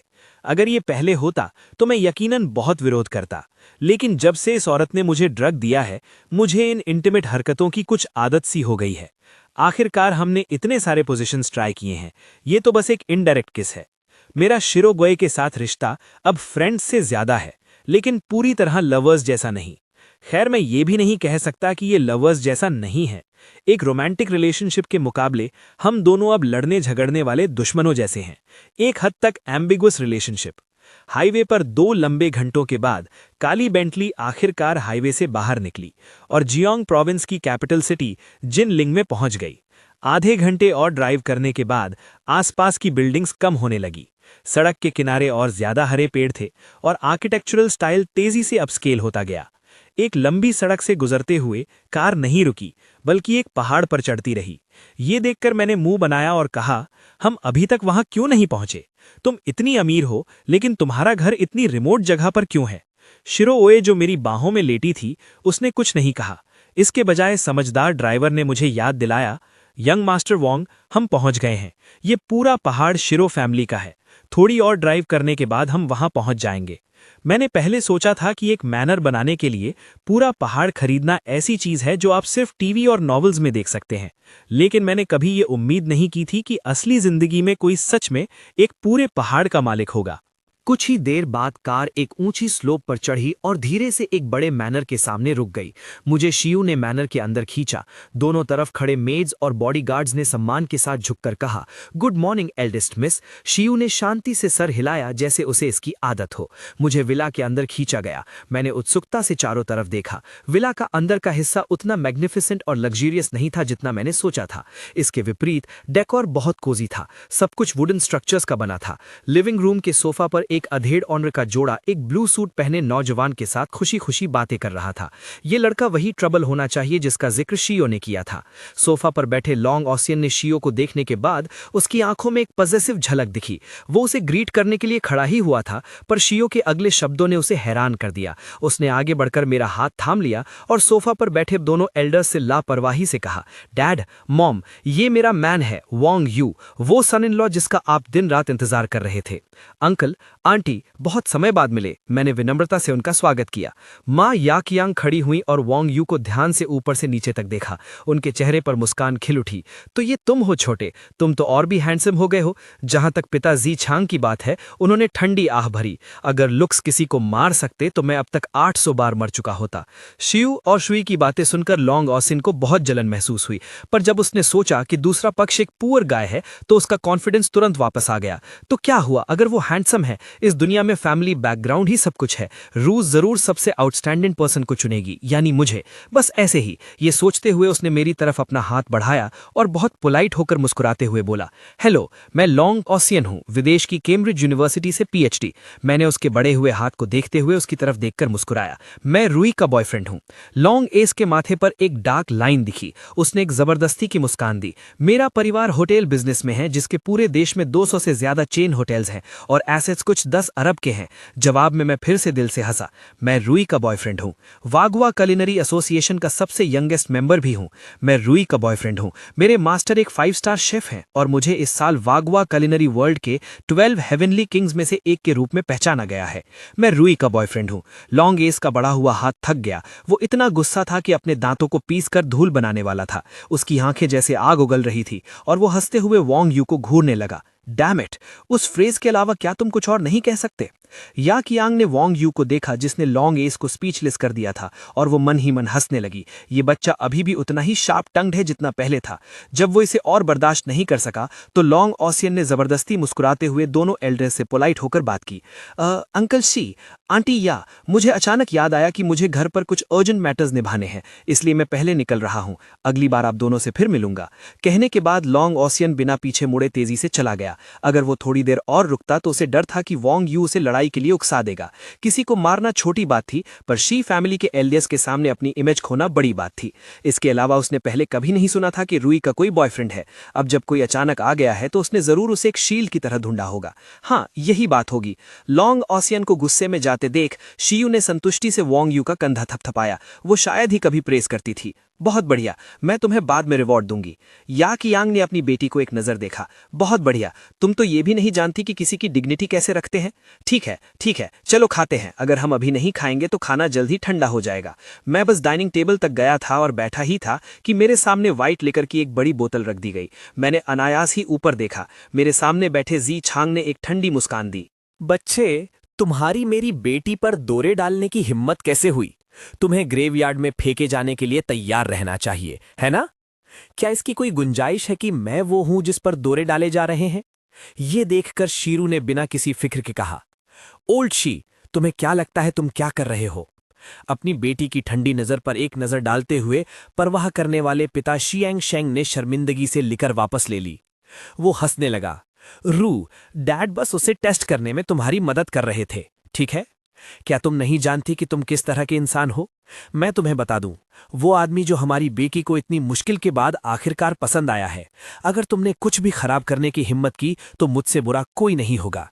यही ट्यांग ने अपने पति को धमकी भरी नजर से देखा। फिर वो मुस्कुराई और मुझे राइस का एक बोल देते हुए प्यार से बोली, लिटिल यू, आज से इसे अपना ही घर समझो। अपने अंकल शी की बातों का बुरा मत मानना, उनका स्वभाव थोड़ा खराब है। मैंने चैन की सांस ली और राइस का बोल लेने के लिए अपना हाथ बढ़ाया। तभी ये त्यांग ने एक प्यारी मुस्कुराहट के साथ कहा, अगर तुमने हमारी रोआस के साथ ब्रेकअप करने की हिम्मत की तो ग्रेवयार्ड तुम्हारे लिए बहुत छोटी सजा होगी। मुझे आखिरकार पता चल गया कि इस पागल औरत ने यह सब किससे सीखा है। ये आंटी तो और भी ज्यादा खतरनाक है।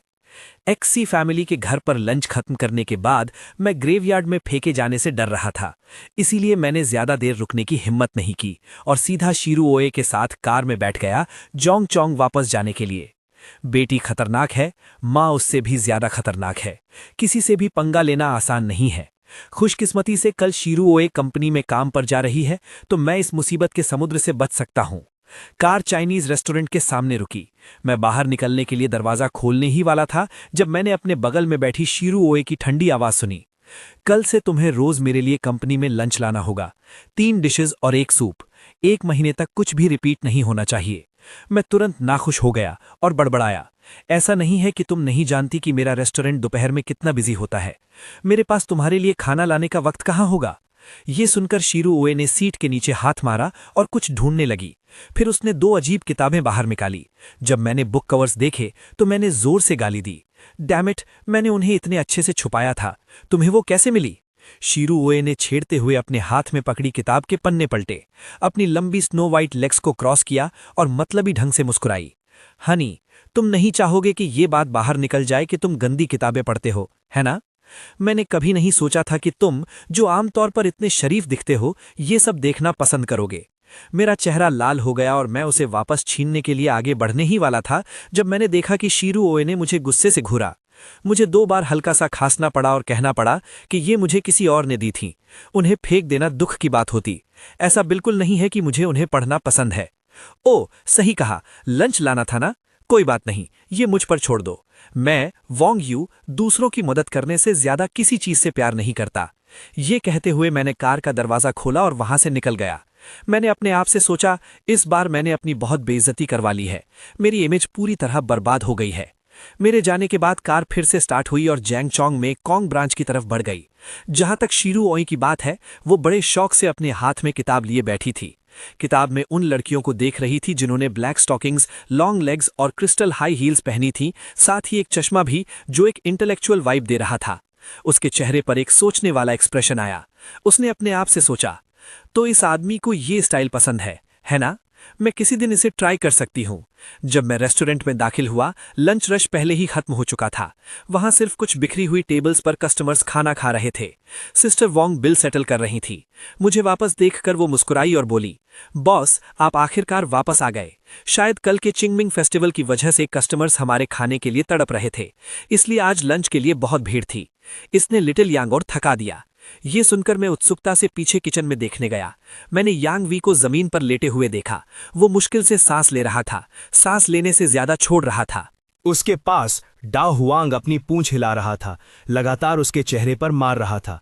तुम जमीन पर लेटे क्या कर रहे हो? तुम्हारे मास्टर डॉग ने अभी तक लंच नहीं किया है। जल्दी करो और मेरे लिए 2 बड़ी बोन्स पका कर लाओ। यांग वी ने उसे हटाने की कोशिश की और कमजोरी से कहा, डाहुआंग, मस्ती बंद करो, मुझे शांति से इस दुनिया से जाने दो। ये मंजर देखकर मैंने किचन के पिछले दरवाजे पर नॉक किया। मैंने बेबसी से कहा, मैं सिर्फ आधे दिन के लिए गया था, क्या तुम्हें ऐसा बनना जरूरी था? खुद को थका देने वाले कल्पिट को देखकर यांग वी तुरंत होश में आ गया। वो जमीन से उठा, आगे लपका, वांग यू का कॉलर पकड़ा और गुस्से में कहा, ओए छोकरे, तुझे अभी भी वापस आने का रास्ता याद है? डैम इट, मुझे आज तुझे 1000 युआन बोनस देना होगा। मैंने एक डेड पैन एक्सप्रेशन के साथ कहा, डैम, सिर्फ 1000 युआन बोनस के लिए तुम क्या सोच रहे हो? अगले ही पल यांग वी का गुस्से वाला एक्सप्रेशन बदल गया। पानी की तरह नर्म होते हुए उसने वांग यू का खराब कॉलर ठीक करने में मदद की। उसके चेहरे पर एक फॉनिंग लुक आ गया। बॉस, आपकी लंबी उम्र हो। आपकी इन बातों के साथ इस थोड़ी सी तकलीफ को सहने की बात छोड़ो। अगर आप मुझे मेरे भाई को पकड़ने और डाओ हुआंग को पकाने को भी कहते तो भी कोई प्रॉब्लम नहीं होती। जब डाओ हुआंग ने यह सुना तो उसका चेहरा तुरंत फिरोशियस हो गया। उसने अपने शार्प टीथ दिखाए और सीधा उसके बट पर काट लिया। बहुत जल्दी योंगी उसे हर जगह भगा रहा था और बिना रुके माफी की भीख मांग रहा था। रेस्टोरेंट के कस्टमर्स अपने चेहरों पर अम्यूजमेंट के साथ देख रहे थे। मुझे कुछ याद आया और मैंने अपने पास खड़ी सिस्टर वोंग से कहा, सिस्टर वोंग, ऑनलाइन एक जॉब ऐड डालो। हमारे रेस्टोरेंट को एक और शेफ हायर करना चाहिए, नहीं तो अगर हम ऐसे ही चलते रहे तो हम पक्का काम करते करते मर जाएंगे। क्योंकि रेस्टोरेंट ऑर्डर्स लेने और डिलीवर करने के लिए स्मार्ट रोबोट्स का इस्तेमाल करता है, हमें बेसिकली किसी वेट स्टाफ की जरूरत नहीं है। मैं आह भरे बिना नहीं रह सका। कभी कभी बहुत ज्यादा बिजनेस होना भी एक क्राइम है। अगले दिन दोपहर चाइनीज रेस्टोरेंट में एक भी सीट खाली नहीं थी। माहौल बहुत ही लाइवली था। बॉस, एक और प्लेट बीफ सैलेड। मुझे एक प्लेट ब्रेस्ड पोर्क नकल दे दो। मुझे hot and Sawar shredded potatoes का एक सर्विंग चाहिए। बाहर की बसल के मुकाबले साउंड प्रूफ्ड किचन बहुत शांत था। वहां सिर्फ रोरिंग फायर और स्टर फ्राइंग की आवाज थी। ये देखकर कि वक्त हो गया है, मैंने स्टोव बंद किया, तैयार लंच बॉक्स उठाया और पिछले दरवाजे से बाहर निकल गया। लगे रहो लिटिल यांग, मैं तुम्हें बाद में रेस दूंगा। इस वक्त तक यांग वी इतनी मेहनत कर रहा था कि उसकी आंखें लाल थीं। उसने एक साथ तीनों स्टोव्स चालू रखे थे, मल्टीटास्किंग कर रहा था। बर्न ऑन मेरे छोटे यूनिवर्स। कोंग मांग ग्रुप मुई रेस्टोरेंट से दूर नहीं था, लेकिन क्योंकि ये लंच रशावर था, मुझे बिल्डिंग तक पहुंचने के लिए अभी भी आधे घंटे तक ड्राइव करनी पड़ी। स्काई स्क्रेपर की तरफ ऊपर देखते हुए मैं हैरानी से चिल्ला उठा। फिर लंच बॉक्स अंदर ले गया, लेकिन जैसे ही मैं अंदर गया, रिसेप्शनिस्ट ने मुझे रोक लिया। वोंग यू के हैंडसम चेहरे को देखते हुए फीमेल रिसेप्शनिस्ट ने प्यार से पूछा, हेलो, आप किसे ढूंढ रहे हैं? क्या आपका कोई अपॉइंटमेंट है? मैंने अपना सिर खुजलाया और कहा, मेरा नाम वोंग यू है। आपकी सीईओ ने मुझे उनके लिए लंच लाने को कहा था। उन्होंने आपको इन्फॉर्म किया होगा, है ना? फीमेल रिसेप्शनिस्ट डाउटफुल दिख रही थी। साफ पता चल रहा था कि उसे कुछ नहीं पता। खुशकिस्मती से उसी पल लिन शिंगयू एलिवेटर से बाहर आई। उसने वोंग यू की तरफ एक पास फेंका और हंसते हुए कहा, लिटिल ब्रदर वोंग, क्या तुम मेरे लिए लंच लाए हो? जब वो बोल रही थी, भूख महसूस करते हुए, वो वोंग यू के हाथों से लंच बॉक्स छीनने ही वाली थी, लेकिन उसने एक डेड पैन एक्सप्रेशन के साथ उससे बच लिया। ये तुम्हारे लिए नहीं है, ये तुम्हारे बॉस के लिए है, सेक्रेटरी लिन। सिस्टर लिन, क्या आप दोनों एक दूसरे को जानते हैं? रिसेप्शनिस्ट ने उत्सुकता से पूछा। लिन शिंगयू ने सर हिलाया, वोंग यू के हाथ में पास की तरफ इशारा किया और एक हल्की मुस्कुराहट के साथ कहा, ये हमारी सीईओ का एग्जिस्ट मैन है। अब से जब भी तुम इसे देखो तो बस जाने देना। जैसे ही ये शब्द बोले गए, ना सिर्फ रिसेप्शनिस्ट बल्कि वहां से गुजर रहे कुछ एम्प्लॉइज भी अपनी जगह रुक गए। उनकी आंखें फटी की फटी रह गईं, उनके मुंह खुले रह गए, जैसे उन्होंने कोई भूत देख लिया हो। उनकी कोल्ड और अलूफ गॉडेस कोएक्स का सच में एक बॉयफ्रेंड है। इन नजरों को बर्दाश्त ना कर पाते हुए मैंने जल्दी से गुड बाय कहा और तुरंत एलिवेटर की तरफ निकल गया।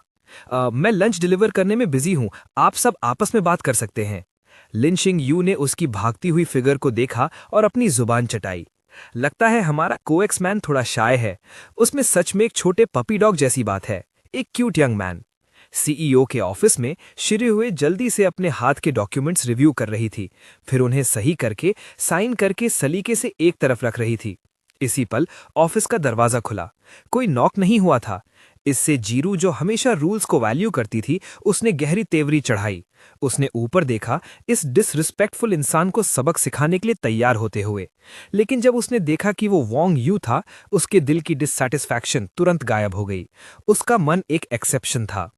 मैं अंदर गया और लंच बॉक्स सीधा उसकी डेस्क पर रख दिया, पाउट करते हुए कहा, ये रहा वो लंच जो तुम मुझसे मंगवाना चाहती थी। रेस्टोरेंट अभी भी बिजी है, मैं जा रहा हूं। जब तुम्हारा हो जाए तो लंच बॉक्स यहीं छोड़ देना, मैं इसे कल ले जाऊंगा। ये कहने के बाद मैं जाने के लिए मुड़ा। अचानक मेरे पीछे से एक वूशिंग साउंड आई। एक फोल्डर उसके कान के पास से उड़ा और दीवार से थड़ की आवाज के साथ टकराया। डैम इट, तुम क्या कर रही हो? खुशकिस्मती से मैंने जल्दी रिएक्ट किया। मैं गुस्से में शिरी हुए पर चिल्लाया। ये सुनकर शिरी हुए ने वापस अपने डॉक्यूमेंट्स की तरफ देखा। उसकी आवाज कोल्ड थी।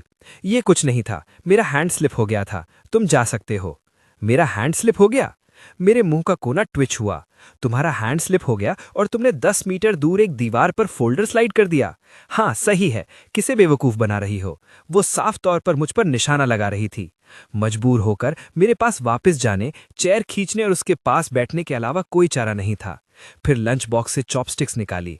जैसे ही मैं उसे खिलाने वाला था, मैंने शिरी हुए को कोल्डली कहते सुना, मुझे पहले सूप पीना है। वॉन्ग यू ने नीचे वाली लेयर से थर्मल कंटेनर निकाला जिसमें एग ड्रॉप सूप था और उसे आगे बढ़ाया। शिरी हुए हिली नहीं, अभी भी अपने डॉक्यूमेंट्स को नीचे देख रही थी। ये देखकर मैं कैसे गैस नहीं करता कि ये लेचरस शी वुल्फ क्या सोच रही थी। मैं सिर्फ अपने दांत पीस सकता था और एक सिप लिया। गरम एग ड्रॉप सूप अपने मुंह में रखते हुए उसके लाल लिप्स की तरफ बढ़ा। लेकिन जैसे ही मैंने मूव किया, मैंने देखा शिरी हुए ने हाथ बढ़ाकर मेरा सर पकड़ा और मेरे मुंह से सारा सूप सक कर लिया। फिर अनसैटिस्फाइड दिखते हुए उसने अपनी फ्रैग्रेंट टंग से अपने मुंह का कोना चाटा। टेस्ट बुरा नहीं है, चाहे वो डिलिशियस सूप का टेस्ट था या वॉन्ग यू का टेस्ट जो डिलिशियस था, कोई नहीं जान सकता था। इसके बाद उसने लंच बॉक्स लिया और खुद खाने लगी। उसी वक्त उसने अपनी हाई हील्स उतारी, अपने ब्लैक स्टॉकिंग्स में लिपटे छोटे पैर दिखाते हुए, और उन्हें मेरी गोद में रख दिया। उसके टून में शक की कोई गुंजाइश नहीं थी। मेरे पैरों की मसाज करो, तुम तब तक नहीं जा सकते जब तक मैं कंफर्टेबल ना हो जाऊं। टिस्क, कितनी अनरीजनेबल और टिरेनिकल है। मैंने धीरे से कंप्लेंट की, लेकिन फिर भी फर्माबरदारी से उसके पैरों की जोड़ी, जो ब्लैक स्टॉकिंग्स और जेड लाइक फीट थे, उन्हें अपनी गोद में उठाया और उनकी मसाज करने लगा। उसके Z like feet silk stockings में लिपटे थे। टच डेलिकेट था, नरम और स्मूथ था, जैसे गॉड द्वारा बनाया गया कोई मेटिकुलसली क्राफ्टेड आर्ट का नमूना हो। बहुत जल्दी ब्रेस्ट पोक और व्हाइट राइस का एक पोर्शन शिरे हुए के मुंह में जा चुका था। तभी उसने सैटिस्फैक्टरीली अपने मुंह के कोने से ग्रीस साफ करने के लिए नैपकिन लिया, अपनी लंबी ब्लैक स्टॉकिंग लेग्स पीछे खींची और डेस्क के नीचे से अपनी हाई हील्स वापस पहन ली। मुझे थोड़ा अफसोस हुआ, लेकिन यह बिल्कुल इसलिए नहीं था कि मैं थोड़ी देर और मसाज करना चाहता था। बस बात यह थी कि मैंने देखा शिरे हुए बहुत थकी हुई थी और मैं उसे थोड़ा रिलैक्स करने में मदद करना चाहता था। हाँ, ये सही है, मैं वॉन्ग यू एक इंटेग्रिटी वाला आदमी हूँ। मैं एक परवर्ट कैसे हो सकता हूँ जिसे जेड लाइक फीट और ब्लैक स्टॉकिंग्स की मसाज करना पसंद हो? वेल, मैं जा रहा हूँ। फिर मैं जाने के लिए खड़ा हुआ, तभी शिरी हुए ने कुछ नोटिस किया और मुझे वापस बुलाया। रुको, यहाँ आओ। अब क्या है? मैं हैरानी में वहां गया। फिर शिरी हुए ने अचानक अपनी बाहें खोली और मुझे गले लगा लिया, मुझे जोर से अपनी एम्ब्रेस में खींचते हुए। ग्रीडीली मेरे बदन की सेंट सूंघने लगी। जब मुझे लगा कि वो सिर्फ मुझे हक करने वाली है, मेरे नेक में एक शार्प पेन हुआ। इतना दर्द हुआ कि उसे एक शार्प ब्रेथ अंदर खींचनी पड़ी। डैम इट, तुम क्या कर रही हो? फिर से मुझे काट रही हो? मैंने अपनी नेक पर काटने के निशान को पकड़ा, 2 कदम पीछे हटा और दर्द से कराहने लगा। शिव ने अपनी छोटी सिडक्टिव टंग से अपने माउथ के कॉर्नर को चाटा और हल्के से कहा, जो निशान मैंने तुम पर छोड़ा था वो मिटने वाला है, इसलिए मैं एक और बना रही हूं। क्या कोई प्रॉब्लम है? तुम कितनी ऑब्सेसिव वुमन हो। मैंने टेबल से खाली लंच बॉक्स उठाया और गुस्से में ऑफिस से बाहर निकल गया। ये वुमन पक्का ईयर ऑफ द डॉग में पैदा हुई होगी। जब भी उसे देखती है एक बाइट लेना चाहती है। शिव ने अपना चिन अपने हाथ पर रखा, उसे जाते हुए देखने लगी। उसके सॉफ्ट पिंक लिप्स थोड़े से ऊपर हुए और एक हल्की स्माइल दिखाई दी। ऐसी वॉइस में जो सिर्फ वही सुन सकती थी, वो धीरे से बोली, इस तरह के अडोरेबल रिएक्शन की उम्मीद उस मास्टरपीस मैन से की जा सकती है जिसे मैंने चुना है। मेरे छोटे वोंग यू, इस लाइफ टाइम में मेरे पाम से निकलने के बारे में सोचना भी मत। लंच डिलीवर करने के बाद मैं रेस्टोरेंट वापस आ गया। कस्टमर्स लगभग सब चले गए थे। मुझे वापस आता देख सिस्टर वोंग ने ऊपर देखा और मुझे याद दिलाया, बॉस, आप पहले अपना फ़ोन छोड़े बिना चले गए थे। आपकी यंगेस्ट आंट ने कॉल किया था लेकिन किसी ने आंसर नहीं किया। ये सुनकर मुझे एहसास हुआ कि मैं जल्दी में निकल गया था और अपना फ़ोन भूल गया था। मैं फ़ोन लेने के लिए काउंटर के पीछे भागा और सच में वहाँ एक मिस्ड कॉल थी। मैंने कॉल बैक करने के लिए स्क्रीन पर टैप किया। कनेक्ट होने से पहले फ़ोन 2 बार बजा। दूसरी तरफ से तुरंत वोंग ज़ाओचिन की गुस्से वाली वॉइस आई, लिटिल यू, क्या तुम एरोगेंट हो रहे हो? तुम अपनी यंगेस्ट आंट की कॉल तक आंसर नहीं करोगे? क्या तुम रिबेल करने की कोशिश कर रहे हो? मैंने उसे मनाने के लिए जल्दी से हंसा। ओ मेरी प्यारी यंगेस्ट आंट, मैं बस पहले बिजी था। आप बहुत काइंड है, यकीनन आप बुरा नहीं मानेंगी, सही ना? मुझे ये यूजलेस टॉक मत सुनाओ। एक बात है जो मैं तुम्हें पहले बताना भूल गई थी। जब तुम्हारा अपनी एक्स गर्लफ्रेंड लिनुआ से ब्रेकअप हुआ था, क्या उसने तुम्हें बैंक कार्ड दिया था? ये सुनकर मैं स्टन रह गया और शक से पूछा, कौन सा बैंक कार्ड? दूसरी तरफ वोंग ज़ाओचिन भी स्टंट थी। फिर एक्सप्लेन किया, जब तुमने रेस्टोरेंट खोला था मुझे डर था कि तुम्हारे पास स्पेंडिंग मनी नहीं होगी, लेकिन तुमने मेरा पैसा लेने से मना कर दिया था। इसलिए मैंने लिनुआ को एक बैंक कार्ड दिया और उसे कहा कि तुम्हारी अपने नाम से हेल्प करे। मैं हर महीने उसमें 20,000 युआन ट्रांसफर करती थी। जब तुम दोनों का ब्रेकअप हुआ उसने तुम्हें नहीं बताया। इन बातों ने मुझे बिविल्डर्ड कर दिया। ग्रेजुएशन के बाद 2 साल में ना सिर्फ लिनुआ ने मुझ पर कोई पैसा खर्च नहीं किया, बल्कि मैं वही था जिसे उसे हर महीने 3,000 युआन लिविंग एक्सपेंसेस के लिए देने पड़ते थे। लेकिन मेरी यंगेस्ट आंट मुझसे झूठ नहीं बोलेंगी, तो ये 20,000 युआन हर महीने कहाँ गए? इस मोमेंट पर रेस्टोरेंट का डोर जोर से धक्का देकर खोला गया। एक स्वैगरिंग फिगर अंदर आया जिसके डाइट ब्लॉन्ड हेयर थे। वो किसी स्ट्रीट पंक की तरह दिख रहा था। तुम, सर नेम्ड वोंग, बाहर निकलो। इस लाउड नॉइस ने तुरंत रेस्टोरेंट के कस्टमर्स का अटेंशन अपनी तरफ खींचा। वोंग यू ने कुदरती तौर पर इस पर्सन को लिनुआ के यंगर ब्रदर के रूप में पहचान लिया और तुरंत फ्राउन किया। उसने लाइन के दूसरी तरफ कहा, यंगेस्ट आंट, मुझे कुछ काम है, मैं अब बात नहीं कर सकता, मैं आपको बाद में कॉल करूंगा। ये कहने के बाद मैंने फ़ोन हैंग अप कर दिया और काउंटर के पीछे से खड़ा हो गया। तभी लिनुआ भी लिनमिंग जी के पीछे पीछे अंदर आई। वोंग यू ने उस पर फ्राउन किया और सख्ती से कहा, तुम यहाँ क्या कर रही हो? मुझे याद है हमारा पहले ही ब्रेकअप हो चुका है। इससे पहले कि लिनुआ बोलने के लिए अपना माउथ खोलती, लिनमिंग जी ने पास के टेबल से एक खाली वाइन बॉटल उठाई, उसे वोंग यू की तरफ पॉइंट किया और गुस्से में कहा, तुम, सर नेम्ड वोंग, तुमने 5 साल तक मेरी सिस्टर की फीलिंग्स के साथ खेला है। अगर तुमने आज मुझे 1 लाख युआन नहीं दिए तो मैं तुम्हारा रेस्टोरेंट तोड़ दूंगा और तुम्हारा यहाँ रहना मुमकिन नहीं करूंगा। खा रहे दूसरे कस्टमर्स ने देखा कि सिचुएशन खराब है और तुरंत वहां से निकल गए, क्रॉस फायर में फंसने से डर से। क्योंकि बैक किचन का डोर खुला था, यांगवी ने सुना कि कोई जगह को ट्रैश करना चाहता है और छुपकर देखने के लिए अपना सिर बाहर निकाला। ये कंफर्म करने के बाद कि ये 2 दिन पहले वाले बॉडीगार्ड्स नहीं हैं, वो आखिरकार एक क्लीवर के साथ बाहर भागा। डैम इट, तुम्हारी हिम्मत कैसे हुई मेरी टेरिटरी में आकर ट्रबल क्रिएट करने की? लगता है तुम जीने से थक गए हो। वोंग यू ने उसे रोकने के लिए हाथ आगे बढ़ाया। लिनमिंग जी को इग्नोर करते हुए उसने अपने पीछे खड़ी लिनुआ की तरफ देखा और फ्राउन करते हुए कहा, लिनुआ, क्या तुम मुझे कोई एक्सप्लेनेशन नहीं दोगी? लिनुआ मजबूती से आगे खड़ी हुई। उसका टोन लगभग बेगिंग वाला था। वोंग यू, बस मुझे 1 लाख युआन दे दो। मेरे ब्रदर ने लोन शार्क से उधार लिया है। अगर उसे आज 1 लाख युआन नहीं मिले तो वो मिंग जी का हाथ काट देंगे। ये बातें सुनकर मैं हंसा। बिना रुके मैंने ताना मारा, तुम्हारा चेहरा शहर की दीवार से भी ज्यादा मोटा है। हमारा आपस में कोई रिश्ता नहीं है। अब वो तुम्हारा भाई है। किस बुनियाद पर मुझे अपना पैसा उसे देने के लिए खर्च करना चाहिए? क्योंकि तुम्हारा चेहरा काफी मोटा है। लिनुआ को यह सुनकर बहुत शर्म महसूस हुई और वो गुस्से पर काबू नहीं कर सकी, मुझ पर चिल्लाते हुए, मैं तुम्हारे साथ 5 साल तक थी। तुमने मेरी जवानी के 5 साल बर्बाद कर दिए। तो क्या हुआ अगर तुम अपने गंदे पैसे में से कुछ मेरे भाई की मदद के लिए निकालते हो? इस बेशरम औरत को देखकर यांगी ने जवाब दिया, तुम्हारे 5 साल तुम्हारी जवानी थी, तो वांग यू के 5 साल उसकी जवानी नहीं थी। मैं तुम्हें बता रहा हूं, तुम्हारा चेहरा सच में बहुत मोटा है। ग्रेजुएशन के 2 साल बाद भी तुम्हें कोई नौकरी नहीं मिली। बस सारा दिन वांग यू के पैसे पर फ्री लोडिंग कर रही हो और वांग यू का पैसा खर्च कर रही हो। अब जब तुम्हारा ब्रेकअप हो गया है, तुम खुशकिस्मत हो कि वो अपना पैसा वापस नहीं मांग रहा और तुम्हारे पास अभी भी पैसों की मांग करने की हिम्मत है।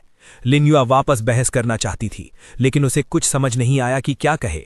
उसके दिमाग में वांग यू उसका बॉयफ्रेंड था, तो उसका थोड़ा पैसा खर्च करने में क्या गलत था? एक बॉयफ्रेंड का अपनी गर्लफ्रेंड पर पैसा खर्च करना, क्या ये एक आम बात नहीं है? इस मौके पर लिन मिंगजी और ज्यादा देर शांत नहीं बैठ सका। उसने अपने हाथ में पकड़ी बियर बोतल सीधा यांग वे की तरफ फेंकी। लानत है, ये हमारे और उस वोंग सरनेम वाले आदमी के बीच का मामला है। क्या तुम्हारा बीच में इंटरफियर करना बनता है?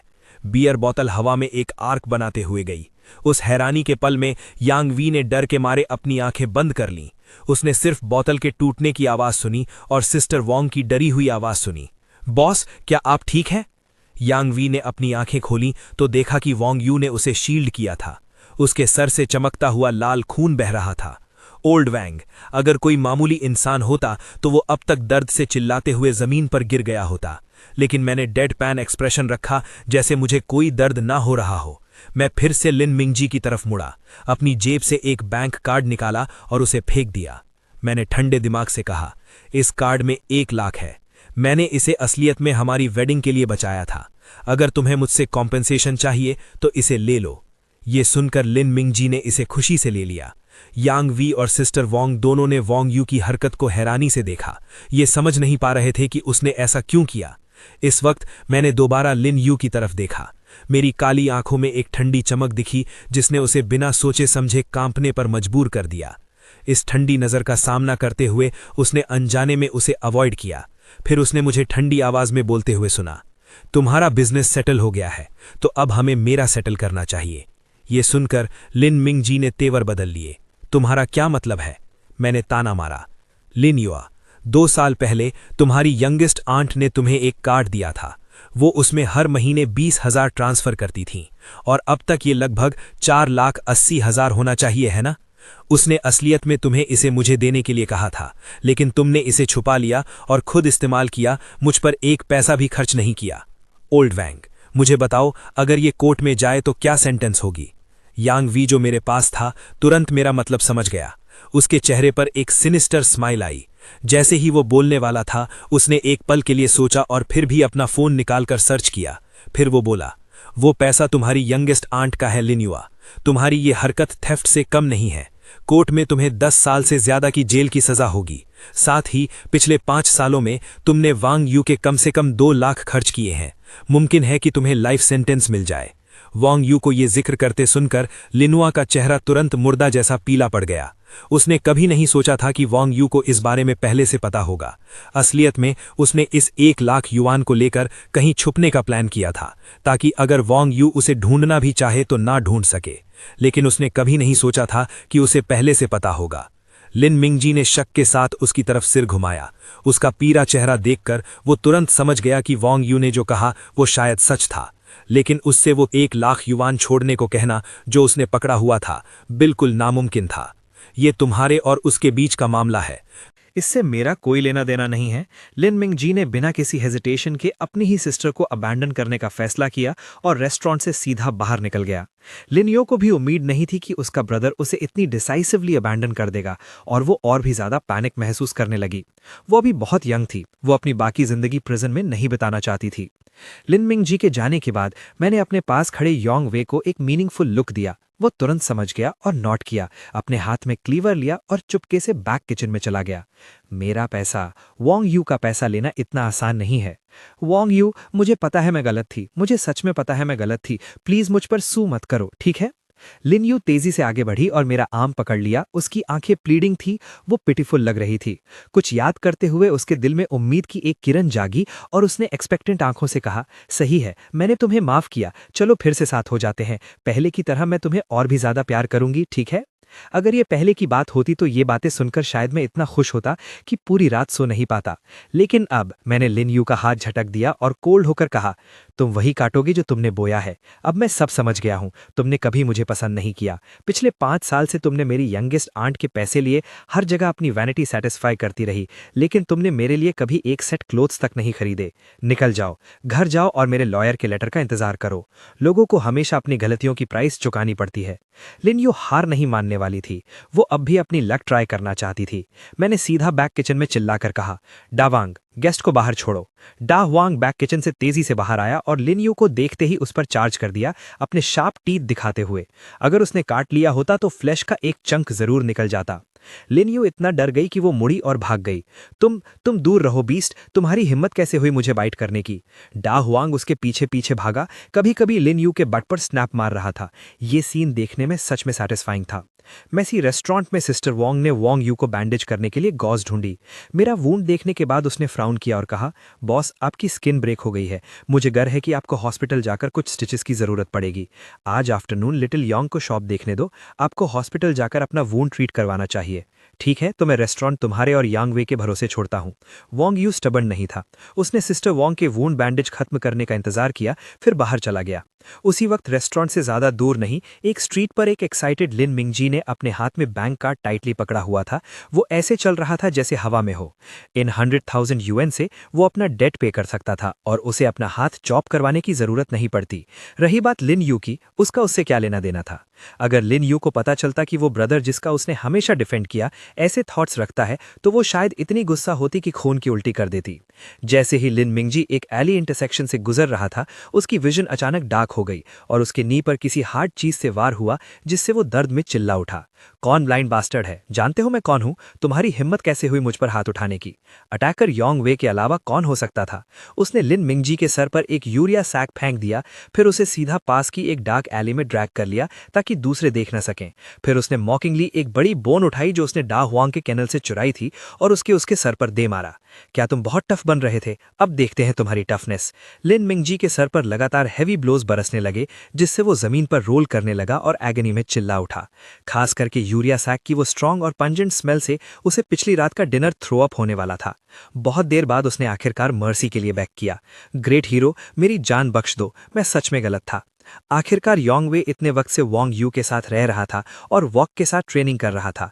उसके हाथ में वो बड़ी बोन बहुत पावर के साथ स्विंग हो रही थी। हर ब्लो एक फियर्स विस्लिंग साउंड के साथ लग रहा था। फिर एक के बाद एक दर्दनाक चीखें सुनाई दी। सैक के अंदर लिन मिंगजी बिल्कुल शांत हो गया। ये देखकर यांग वे ने सैक खोला और उस आदमी को देखा जो पहले इतना एरोगेंट और दिखावा करने वाला था। एरोगेंट लिन मिंगजी जो सबको नीचा दिखाता था, अब जमीन पर पड़ा था, चोटिल और बुरा हाल। उसके नीचे से यूरिन की बदबू आ रही थी। इस यंग मास्टर ने अभी तक सीरियस होना शुरू भी नहीं किया और ये अभी से झेल नहीं पाया। यांग वे सीटी बजाते हुए एली से बाहर निकला। वक्त तेजी से गुजरा और शाम हो गई। कंपनी से काम खत्म करके शिरू, जो पूरी दोपहर बिजी थी, चाइनीज रेस्टोरेंट जाने के लिए बेचैन थी, वोंग यू की एनर्जी से खुद को भरने के लिए तैयार। दोपहर के हंगामे के बावजूद शाम तक कस्टमर्स लगातार आ रहे थे। रेस्टोरेंट के अंदर सिस्टर वोंग बैक किचन के लिए ऑर्डरिंग मशीन में मेन्यू एंटर कर रही थीं। इसी वक्त शिरू अंदर आई। ये देखकर कि वो बैक किचन में जाने वाली हैं, उन्होंने तुरंत उसे रोकने के लिए कहा, मिस शी, बॉस ने आज रात की छुट्टी ली है, क्या उन्होंने आपको नहीं बताया? छुट्टी ली? शिरू शुई ने तेवरी चढ़ाई और घूमकर शक के साथ पूछा, फिर वो कहाँ गए? ये देखकर कि उसे सच में नहीं पता था, सिस्टर वोंग ने फिर बताया कि कैसे दोपहर में लिनवा ने आकर हंगामा किया, खासकर जब उन्होंने लिन मिंगजी के वाइन बॉटल फेंकने का जिक्र किया। उनके एक्सप्रेशन और भी गुस्से वाले हो गए। ये परिवार सच में बेशरम है। उनका ब्रेकअप पहले ही हो चुका है, फिर भी उन्होंने बॉस को 1 लाख युएन देने पर मजबूर किया। ये सुनकर कि वोंग यू को चोट लगी है, शिरू शुई की आंखें फटी रह गईं। उसके शरीर से तुरंत हड्डी कपकपा देने वाली ठंडी हवा की लहरें निकलने लगी। वो तेजी से घूमी और रेस्टोरेंट से चली गई। अपनी कार के पास पहुंचकर उसने सीधे ड्राइवर को बाहर निकलने को कहा और खुद ड्राइवर सीट पर बैठ गई। फिर उसने कार की विंडो नीचे की और ड्राइवर को बर्फ जैसी ठंडी आवाज में कमांड दिया, सर्वेलेंस कैमरास चेक करो, मैं जानना चाहती हूं कि आज दोपहर यहां क्या हुआ था। बोलने के बाद शिरू ने एक्सेलरेटर जोर से दबाया। काली बेंटली तेजी से आगे बढ़ी। उसके मर्द को छूने की हिम्मत, शिरू शुई का मर्द, यहां तक कि वो खुद भी उसे मारने की हिम्मत नहीं करती थी, फिर भी किसी ने उसे चोट पहुंचाने की हिम्मत की। पुराने 2 मंजिला घर में मैंने अपने जख्म पर टांके लगाए थे और बेड पर सो रहा था। उस बिल्कुल अंधेरे कमरे में मुझे लिविंग रूम से दरवाज़ा खुलने की आवाज़ का बिल्कुल पता नहीं चला। उसके तुरंत बाद बेडरूम का दरवाज़ा खुला। कमरे में हाई हील्स के चलने की आवाज़ गूंजी। फिर जब मैं गहरी नींद में था, मुझे मेरा शरीर नीचे धंसता हुआ महसूस हुआ। नींद में मैंने अपनी आंखें खोली और देखा कि शिरू मेरे ऊपर बैठी थी। मैंने अपनी नींद भरी आंखें मली और नाराज़गी से बड़बड़ाया, तुम इतनी आधी रात को यहाँ क्या कर रही हो? शिरू शुई ने मुझे इग्नोर किया और मेरे ऊपर बैठी रही। उसने अपना हाथ बढ़ाया और पट्टी वाले जख्म को धीरे से छुआ। उसका देखने का तरीका और भी ठंडा होता गया। काफी देर बाद उसने मुझसे ठंडेपन से सवाल किया, चोट लगने पर तुमने मुझे तुरंत क्यों नहीं बताया? उसके तीखे गुस्से को देखकर मैं एक ऐसे बच्चे जैसा था जिसने कुछ गलत किया हो। मैंने अनजाने में अपनी नजरें फेर लीं और धीरे से बड़बड़ाया, हमारा ऐसा क्या रिश्ता है कि चोट लगने पर मुझे तुम्हें बताना पड़े? मगर इसी बात ने शिरू शुई को बिल्कुल गुस्से में भर दिया। उसने अपनी मुट्ठी कस के बंद की, फिर अपना एक हाथ बढ़ाकर मेरी गर्दन कस के पकड़ ली। ठीक है, मैं तुम्हें अभी दिखाती हूं कि हमारा क्या रिश्ता है। बोलते हुए वो नीचे झुकी और मुझे किस किया।